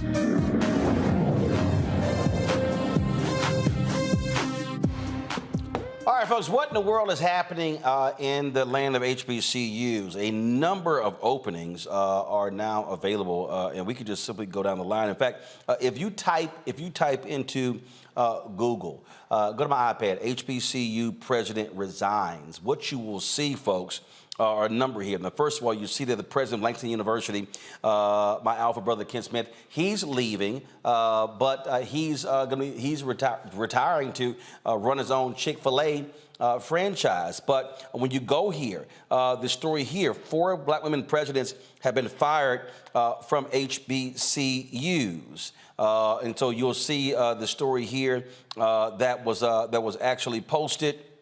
And it shows you all of them. And so, again, these various stories. Then you go down here. Jackson State University president will resign months after no confidence vote. Tougaloo College president resigns effective at the end of June. TSU president Crumpton Young resigns. We also know, of course, earlier when Ruth Simmons resigned at Prairie View A&M University.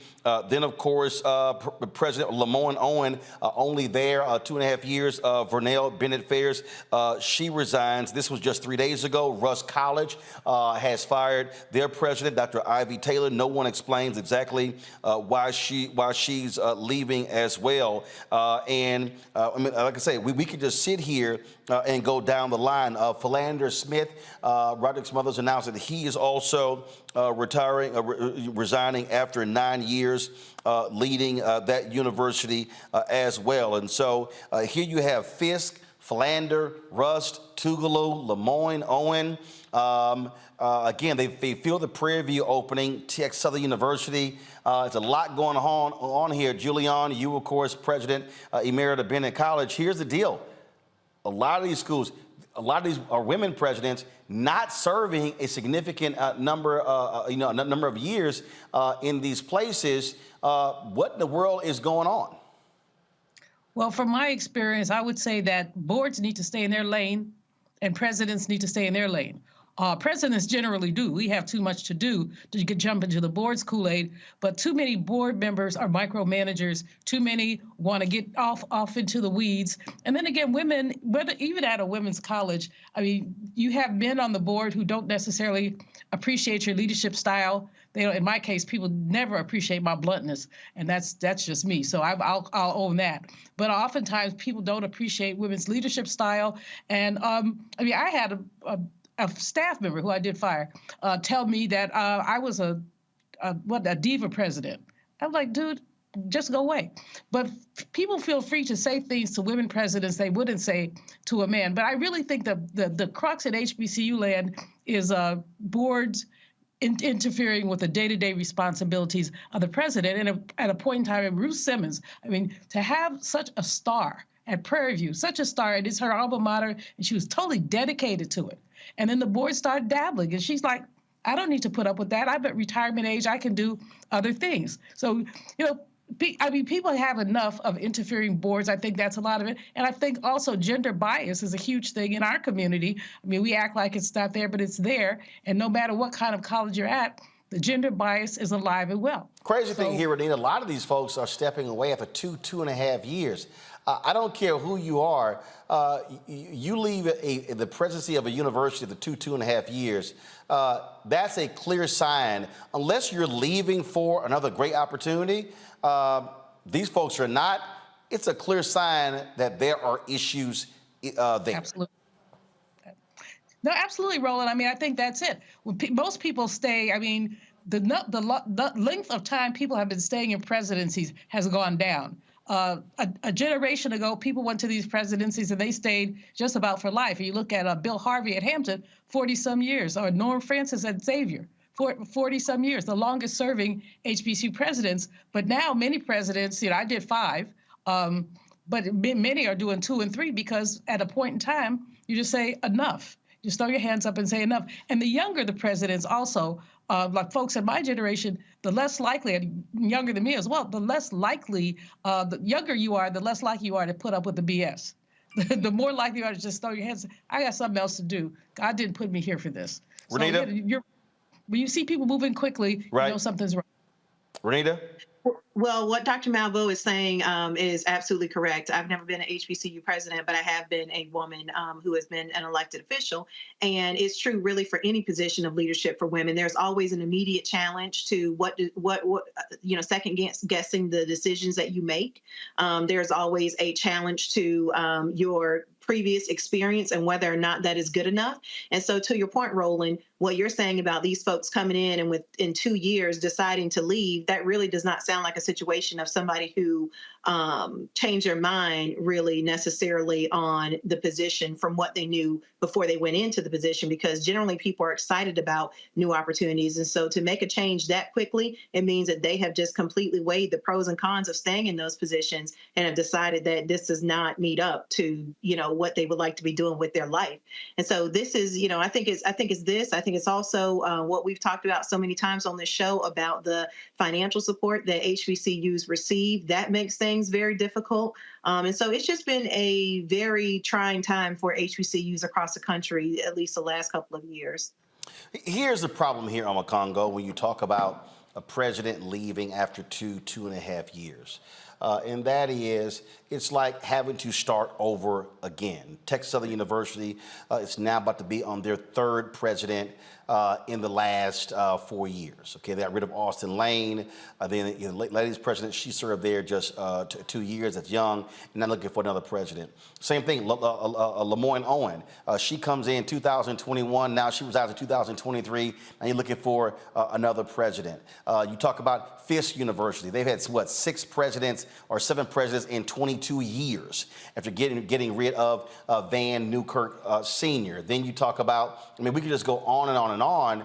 And here's the thing that's also crazy. If you talk about the 107 HBCUs, if you have almost 10 openings, that's 10% of all HBCUs. That is not, I mean, that's a significant number of openings. And the problem is, you talk about new administration, new start, paying off contracts, and so where that money could have been used, again, for the university, now you're having to pay off contracts of folks you got rid of. Yeah, and I experienced that when I was a freshman. My freshman year of college, I was at Morehouse College, and Massey had come in as a new president at the time. And so seeing the transitions, people want to bring in their people, all of the changes in resources, and the people who suffer the most because of these transitions are the students. You know, we have to sit here and watch it. Sometimes we see some of the infighting going on, and many of the issues that we've talked about throughout the tenure on this show, when it comes down to these HBCUs, is what Dr. Malvo hit on, is these relationships with the boards and the presidency and the presidents.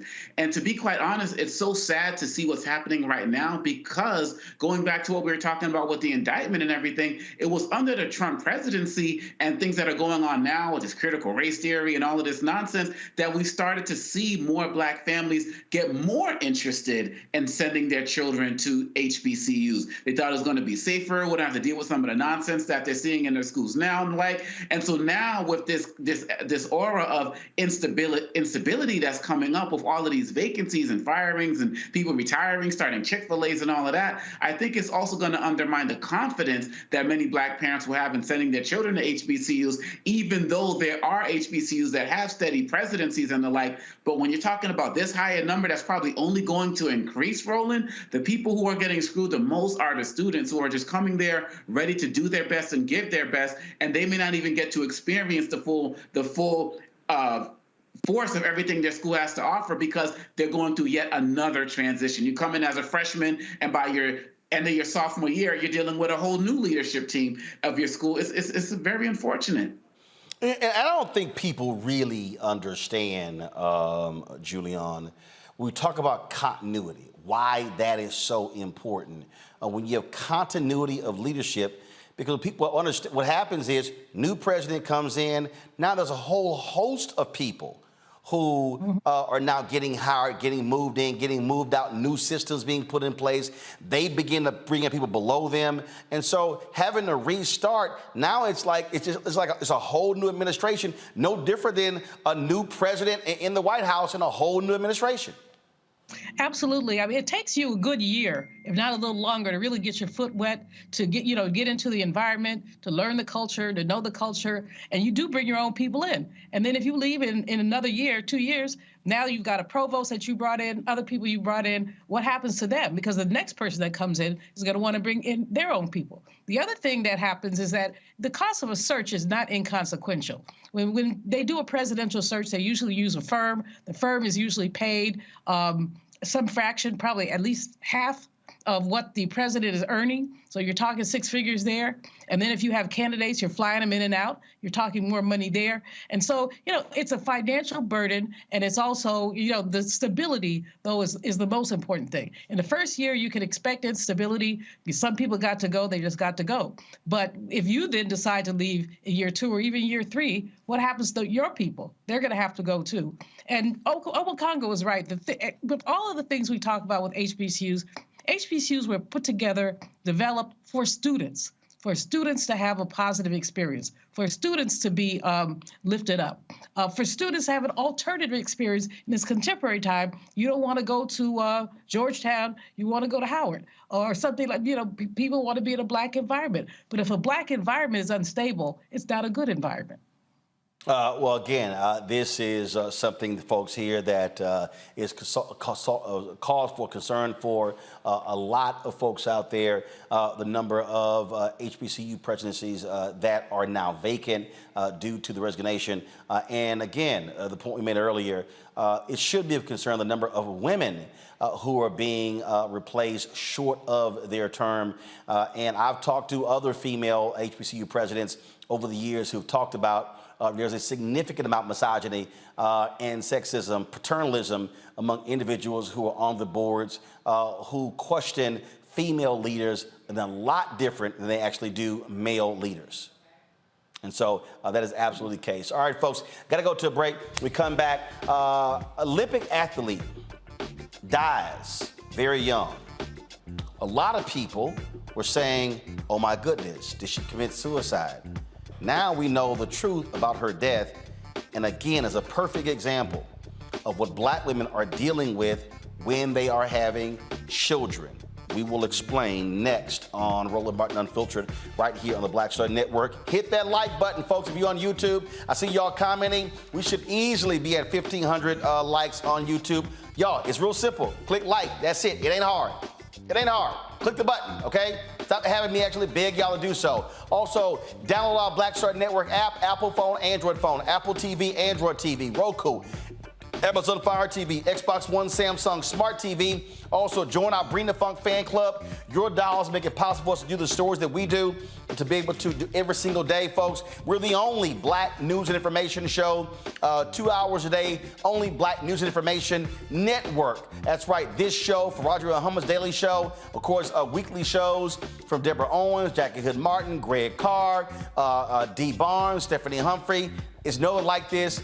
But your dollars make it possible for us to continue doing what we do. So please send your check and money orders, P.O. Box 57196, Washington, D.C. 20037-0196. Cash App, $RM Unfiltered. PayPal, R Martin Unfiltered. Venmo is RM Unfiltered. Zelle, Roland at RolandSMartin.com. Roland at RolandMartinUnfiltered.com. And be sure to get a copy of my book, White Fear, How the Browning of America is Making White Folks Lose Their Minds. Bookstores nationwide. Order on Amazon. Download on Audible. I'll be right back. That was a pivotal time. I remember Kevin Hart telling me that. He's like, man, what you doing, man? You got to stay on stage. And I was like, yeah, well, I'm young, thinking, like, I'm good. And he was absolutely right. What show did you have at the time? This was one-on-one. Got it. During that time. So you're doing one-on-one, going great. Yeah. You making money. You like. I'm like, I don't need to leave. I don't need to leave from Wednesday, Thursday to Sunday. I didn't want to do that. It was just like, I'm gonna stay here. Or I didn't want to finish work Friday, fly out, go do a gig Saturday, Sunday. I was like, I don't have to do that. And I lost a little bit of that hunger that I had in New York. I would hit all the clubs, run around. Sometimes me and Chappelle or me and this one or that one, we'd go to the Comedy Cellar at 1 a.m. And that was our life. We loved it. You do 2 shows in Manhattan, go to Brooklyn, leave Brooklyn, go to Queens, go to Jersey. And I got complacent. I was like, I got this money, I'm good. I don't need to go chase that, because that money wasn't at the same level that I was making. But what I was missing was that training. Yes. Was that. And it wasn't the money. It was the money. It was that's what I needed.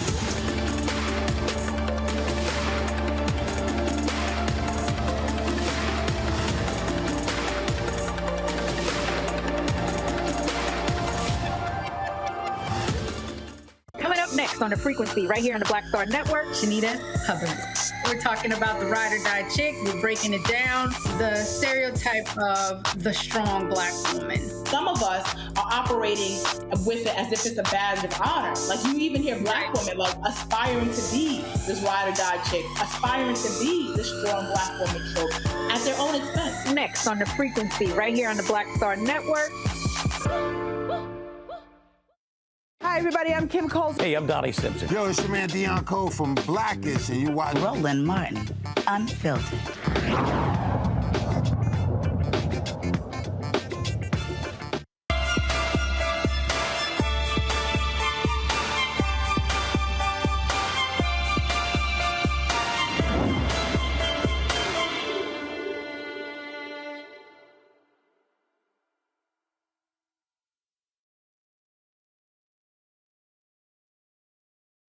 All right, folks, welcome back to Roland Martin Unfiltered right here on the Black Star Network. When Olympic track athlete Tori Bowie, when she passed away, a lot of folks thought that, she must have committed suicide because they did a wellness check on her.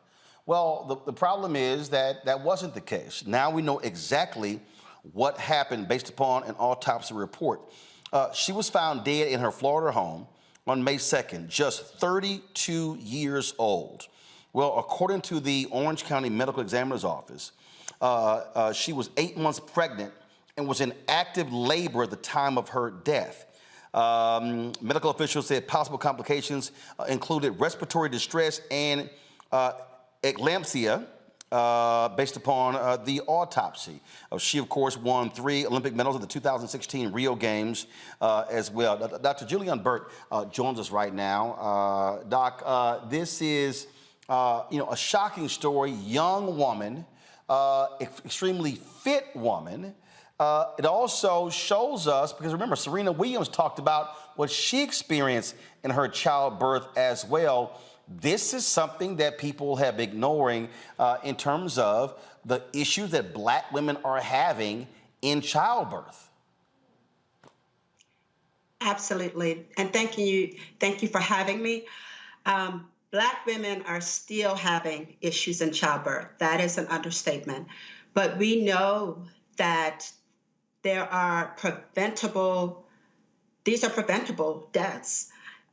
We know that access to health care, access to health insurance so that one might get that health care, making certain that women are seeking care on a regular basis, that there's not a reason job won't let me go to my appointment, or I'm running late for my appointment, or whatever the myriad reasons can be that there is limited care.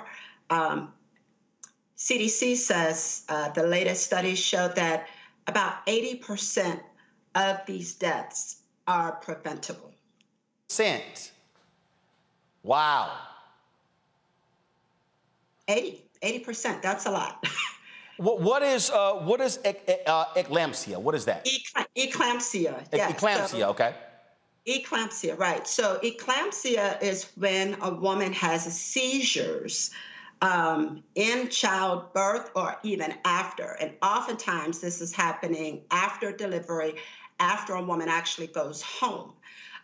So, of course, hearing the breaking news, I'm asking myself, did we know that her blood pressure was elevated? There are some what we call atypical cases, but it's typically starts with elevated blood pressure. And so when those blood pressures go high, a lot of things in the body start to break down. Your heart is affected. Your kidneys are impacted. Your blood vessels are impacted. And clearly, neurologically, you're impacted. And the thing that I guess we as a society or just human nature doesn't understand, that the placenta is also an organ. It's a temporary organ, but it is an organ and it gets impacted. And so eclampsia is less than 5% of women will have this, especially those even with elevated blood pressure. So I don't want to scare women, but I also want to caution women. If you are dealing with blood pressure issues, some women, Roland, come into the pregnancy with elevated blood pressure. And oftentimes women are developing it even during the pregnancy. So if it's caught, we can start to manage it. But eclampsia definitely is something that is always in the back of our minds as physicians and other healthcare professionals, nurses, definitely. And this is where people have, look, you have to be your best advocate. And if that means putting that pressure on them doctors, that's what you actually have to do. Serena dealt with that. And then you have these doctors that have this assumption, especially white doctors, that Black women can endure this amazing amount of pain. That's totally different than how they treat white women. This is a reality that we're seeing in the medical industry. It is a reality, unfortunately. I've been in practice for 18 years, out of medical school for 22 now, and it unfortunately is a reality, as you said. It's, blood pressure, even outside of pregnancy, right? The studies show that Black men and women are started on blood pressure medications, antihypertensives, less often than our counterparts. So the healthcare industry, if you will, is not taking it as seriously when there are Black and brown faces in front of them. And unfortunately, that is true. So when you mention being your best advocate, is absolutely true. I'm kind of glad that we're on the other side of COVID now, because of course there were times when there were offices that did not allow patients to bring in a second person.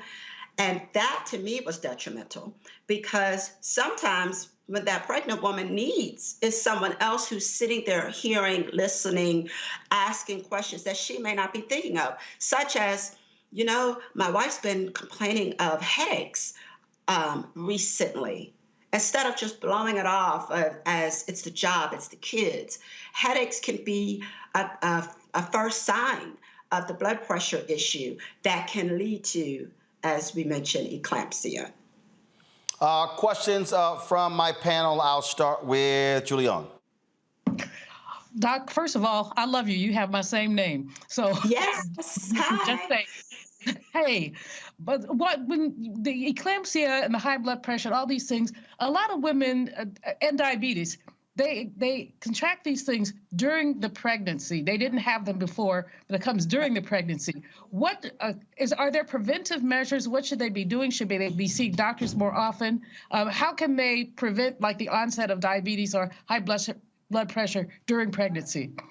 Or even before the onset? Great question. So, you know, I learned in medical school, and it still holds true, that right around 50% of women, when they do get pregnant, aren't planning to get pregnant. So it is an opportunity when you're going to see your physician or other healthcare provider that you maximize your health, you optimize your health. You don't walk around with a blood pressure of 140 over 90 and allow your doctor to say, oh, that's just right there around normal. No, it's not. The parameters changed years ago. So making certain that your blood pressure is under control, making certain that, like you said, your diabetes. No woman should be getting pregnant when her hemoglobin A1C, which is one of those values that we use, if it is greater than 7%, we should not start women getting, or allow, if you will, when a woman comes to me and says, Doc, I want to conceive, I'm looking at all her numbers. You know, we talk about knowing your numbers in the month of February, right? But we need to know our numbers 365. You need to know are your blood pressure numbers in a good range, with or without medication.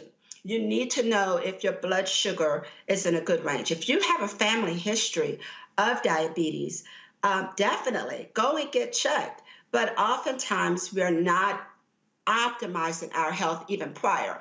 Weight loss, I am not advocating, because it is, honestly, it's not realistic that every woman prior to pregnancy is going to have a BMI less than, 25. It's just not realistic. But it makes a difference if a BMI, which is a ratio of height and weight, if your BMI is, normal is less than 25, right? So there's ranges. When you start getting higher, 25 to 30, that's considered overweight. Over 30, and there's classifications as we go up, is obesity. The closer we can get to getting that down to normal prior to the pregnancy, would be ideal. Omakongo. Dr. Bird, I want to know about your sense of optimism as relates to the medical industry responding to this crisis. I see so many Black doctors, particularly Black women doctors, but many, Black male doctors as well speaking about this. I see Black celebrities like Serena and Oprah speaking on this. And Roland talked about the surveys that Black people feel, doctors feel and nurses feel, Black people feel can handle more pain. Has the medical industry been responding to this crisis in a way that you find satisfactory? Not satisfactory. Well, I will definitely start. No, it's not satisfactory, but it is starting. There are hospitals that have created boards, right? I'm a proud member of the National Medical Association. We are a group of 45,000 African-American physicians that have been advocating to close the gap on health disparities literally since 1895. And I know that we've been speaking about it, but I also know that in my other organizations that I'm a part of that are, more majority organizations, there are a lot of, there's a lot of buzz around it, right? We all remember Miss Johnson, Judge Glenda Hatchett's daughter-in-law that passed away. I think it's been at least 5 years now, passed away, a celebrity family that was impacted by bias in the medical field. So it is out there, but that unfortunate loss of life has really elevated. Her husband has continued that fight, and that has elevated the voice. There's a lot of boards and councils and meetings. There are a lot of criteria that, doctors, there are doctors who are practicing that graduated from medical school in 1980. There's a lot that we've learned since then. So we've got to make sure that they are up to speed. We got to make sure our younger physicians are up to speed. We've got to do as best we can to get everyone on the same page. And that right there is extremely important. So no, we're not satisfied because this life was lost. There was a baby, a potential life that also was lost with this tragedy. So I know we're working towards it, but I will say, and I think Roland already kind of hinted to it earlier, we know, we keep saying that Black and brown people, I'm not saying there are a lot of advocates out there, but Black and brown people need to feel heard and be heard. And oftentimes that happens when someone looks like them. And I'm not telling you to pick up and, transfer care. I'm saying make certain your questions are answered. Make sure that you bring someone. At this point, everyone's door should be open to allow a loved one in that room. And if they're not allowed or can't because of, logistically, they're at work, they can't, see if your doctor is okay with your loved one being on a video chat in the room and asking those important questions. Renita. Well, thank you, Doctor, for your work. As a lawmaker, I focus a significant portion of my work on working against maternal mortality. And I wanted to ask you to talk to the viewers a little bit about why they should be so vigilant after somebody has given birth. Because far too often I found that people really were only concerned while people were pregnant. And then they felt like if they gave birth in the hospital and they came home, all of the risk was over, not realizing that this is the period after birth that you really have to be super, super vigilant. So just talk to the viewers about that, if you could. Absolutely. Thank you for that. So what we know and what has been a great response legislatively, right, is the fact that more and more states are expanding Medicaid for women. It used to be that at 2 months, boom, women were getting cut off of any access. And now we are having, I think the latest numbers show about 34 states have expanded Medicaid up to a year, because those numbers that we're talking about, the fact that Black women are 3 times more likely to have death or near death. Even near death is very impactful on a woman's body and life and future. We know that 3 times more likely to happen happens often 2 weeks out up to a year out. And before, those numbers weren't really being captured, and they're still not great at being captured, but that is extremely important. So when you're checking up on your loved one, these are things that I want you to ask her. Of course, is she eating? How's the breast milk? Those kind of things. But look at her legs. Look to see if you notice any swelling in her legs. Does she look even more swollen than when she was pregnant and everyone was teasing her about how she was gaining so much weight? Look at her legs. Ask her questions. How's your blood pressure? Check on her mental health. Because I think we didn't mention, there are a lot of physiologic reasons why women, especially Black women, are at increased risk of death or near death. But what about their mental health, right? So when you're checking on that loved one, make sure that you are looking them up and down, making sure are they going to a doctor who has some means of checking on them prior to the 6-week checkup? The 6-week checkup was what I learned in medical school, is how I was trained in residency. But now it is important, not just for the woman who had known medical history, but all patients, whether it's a physical visit. I know there are programs out there where they're sending people to those homes, but look at video chat. I can literally ask the woman, to show me her legs and ask about headaches and blurry vision. Has she been seeing spots in the front of her eyes recently? Has she been having a pain? Women who start complaining of, I just got a lot of gas pain, ask more questions. So definitely being vigilant after is just as important as in the hospital and before. All right, Dr. Julianne Burtz, we appreciate it. Thanks a lot. Thank you. All right, Reese, first of all, Renita Obakongo, as well as Julianne, thanks for being on today's panel. I certainly appreciate it. Thank you so very much. Thank all of you for tuning in. If you haven't on YouTube, hit the like button. Do so right now. Also, folks, don't forget, if you are watching, download our Black Star Network app, Apple phone, Android phone, Apple TV, Android TV, Roku, Amazon Fire TV, Xbox One, Samsung Smart TV. Also, we want you to join our Bring the Funk fan club. Check in money orders. Go to P.O. Box 57196, Washington, D.C., 20037-0196. Cash App, $RM Unfiltered. PayPal, R Martin Unfiltered. Venmo is RM Unfiltered. Zelle, Roland at RolandSMartin.com. Roland at RolandUnfiltered.com. And be sure to get a copy of my book, White Fear, The Browning of America. It's making white folks lose their minds. Available at bookstores nationwide. Amazon, Barnes & Noble, Books A Million, Target. Download your copy on Audible. Don't forget, folks, this Saturday, we're going to be in Houston for our Juneteenth event. That is Juneteenth 2023 and the future of Black economic freedom. Got a great panel lined up of Black entrepreneurs.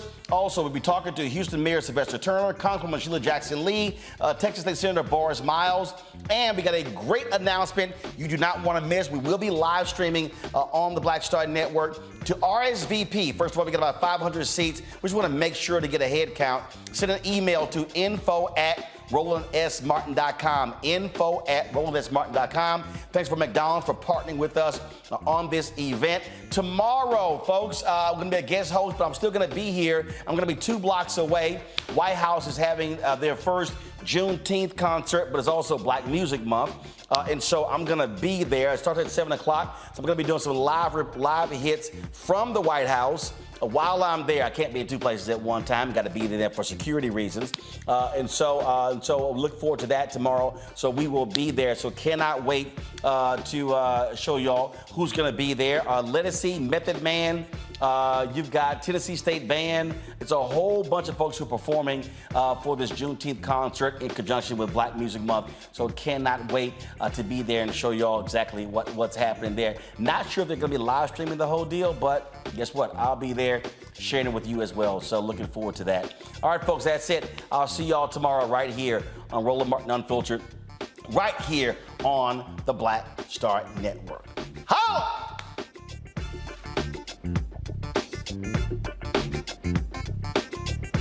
Folks, Black Star Network is here. Hold no punches. I'm real revolutionary right now. Support this man, Black Media. He makes sure that our stories are told.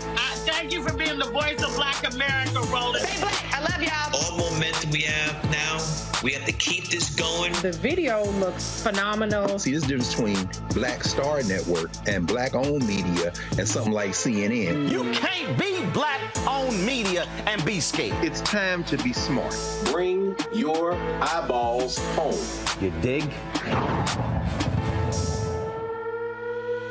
Pull up a chair. Take your seat. The Black Tape with me, Dr. Greg Carr, here on the Black Star Network.